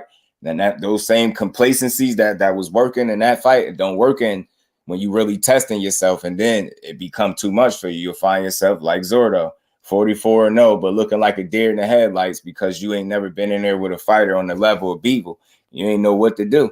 He really didn't. It's like his confidence was took within the first round of me, to be honest. I seen him, you know, the way he cracked him with them power punches. I was like, man, I think he said something. He made a statement. He wasn't coming to play. Smoking a blunt and catching trout. Hella cold though, 37. Man, that's the frostbite cold right there. Austin Trout is now official BKFC fighter. Oh, yeah, he doing bare knuckle? Man, I did hear that somewhere, though. Hairline is in the ring with Spence. He would get dropped to the body. I think this will be the fight that he on borrowed time with that body shot. I think if Earl hurt him to the body, he might finish him to the body. You know what I'm saying? I don't think he gonna have the luxury to run around the ring, you know, and buy time with his mouthpiece. So I think he's gonna be in trouble if that happens. You know what I'm saying? And I think a knockout is gonna come. If not, he tough as hell. I will say that, but he don't get knocked out and you take punishment for 12 rounds and it'd be like he end up dominating you you know, like how many believe, that's gonna be bad for your career too. So it's like, hey, respect to Keith Thurman. If that's what's next, hey, so be it. I don't want to be complaining about it. It is what it is. I mean, long as we got a chance to get the fight we really wanted to end, at least another attempt at it, I'm cool. Yeah, man, this weather be crazy, man. Crazy. First fight solid. 42 here in Philly, so you know it's cold where I'm at, Crush. Yeah, Trout, bare knuckle. That's what's up. Salute to Austin Trout. What temperature were you? Oh, I know it's cold everywhere now. Yeah, man. Hopefully we get some more good fights, man. Stanionis and Virgil is cool. I like it. You think that's actually gonna happen though? I hope, yo. I hope, bro. It's crazy. That's what we said the purse would be like 75-25. 75 for Stanionis and split, right? Yeah, that's crazy. I don't know if that's gonna happen. Yeah. I could see that being an obstacle for sure, though. So I'm glad you brought that up because that's something I won't let catch me by surprise if for some reason they don't make it happen. You know what I'm saying? But we'll see. Hopefully, though, it'll be a solid fight. I think it's a good fight. I know people lean towards Virgil. I know I do, but I think it's a real solid test for him. It's not a fight. Yeah. Really, it's similar fighters to be honest with you, but Virgil has got more power. Right? We got some similarities for sure, and they won't have to go looking for each other that day. So we'll get some action. You know what I'm saying? We're gonna see though, man. See Keith Thurman trying to work out. We're gonna see. Pitbull Cruz is trying to fight the guy that stopped Rayo. So that's a good fight. And now I'm seeing an update about that. Let me see. I gotta get to it. I gotta do some more homework, y'all. Sign the contract. Who ain't signing the contract? Who ain't signing the contract out of this situation? I gotta watch that video when I jump off of here, man. But yeah, man, I'm about to jump off. Hey, Dirk, you always welcome up, bro. Appreciate you. All right. Through the bros as always, man. Y'all know y'all smash that like button on the way out, man. Y'all stay tuned for the Queens. They'll be on at 5 Eastern time, man. That'll be in about 2 hours, 15 minutes or something like that. But I'll be back later with another conversation. I just wanted to get this off early, talk to the people, man. So again, as always, I appreciate y'all, man. Salute to Dirk Banks for pulling up, man. Appreciate the family, my bro Crush, D Free. Everybody, William, Old School, Fate, Skywalker, you know the family, man. Appreciate y'all, man. Y'all smash that like button, man. Y'all stay tuned. I'll be back later. And I'm going to let y'all get up out of here. Everybody enjoy their good Saturday, man. And we up out of here.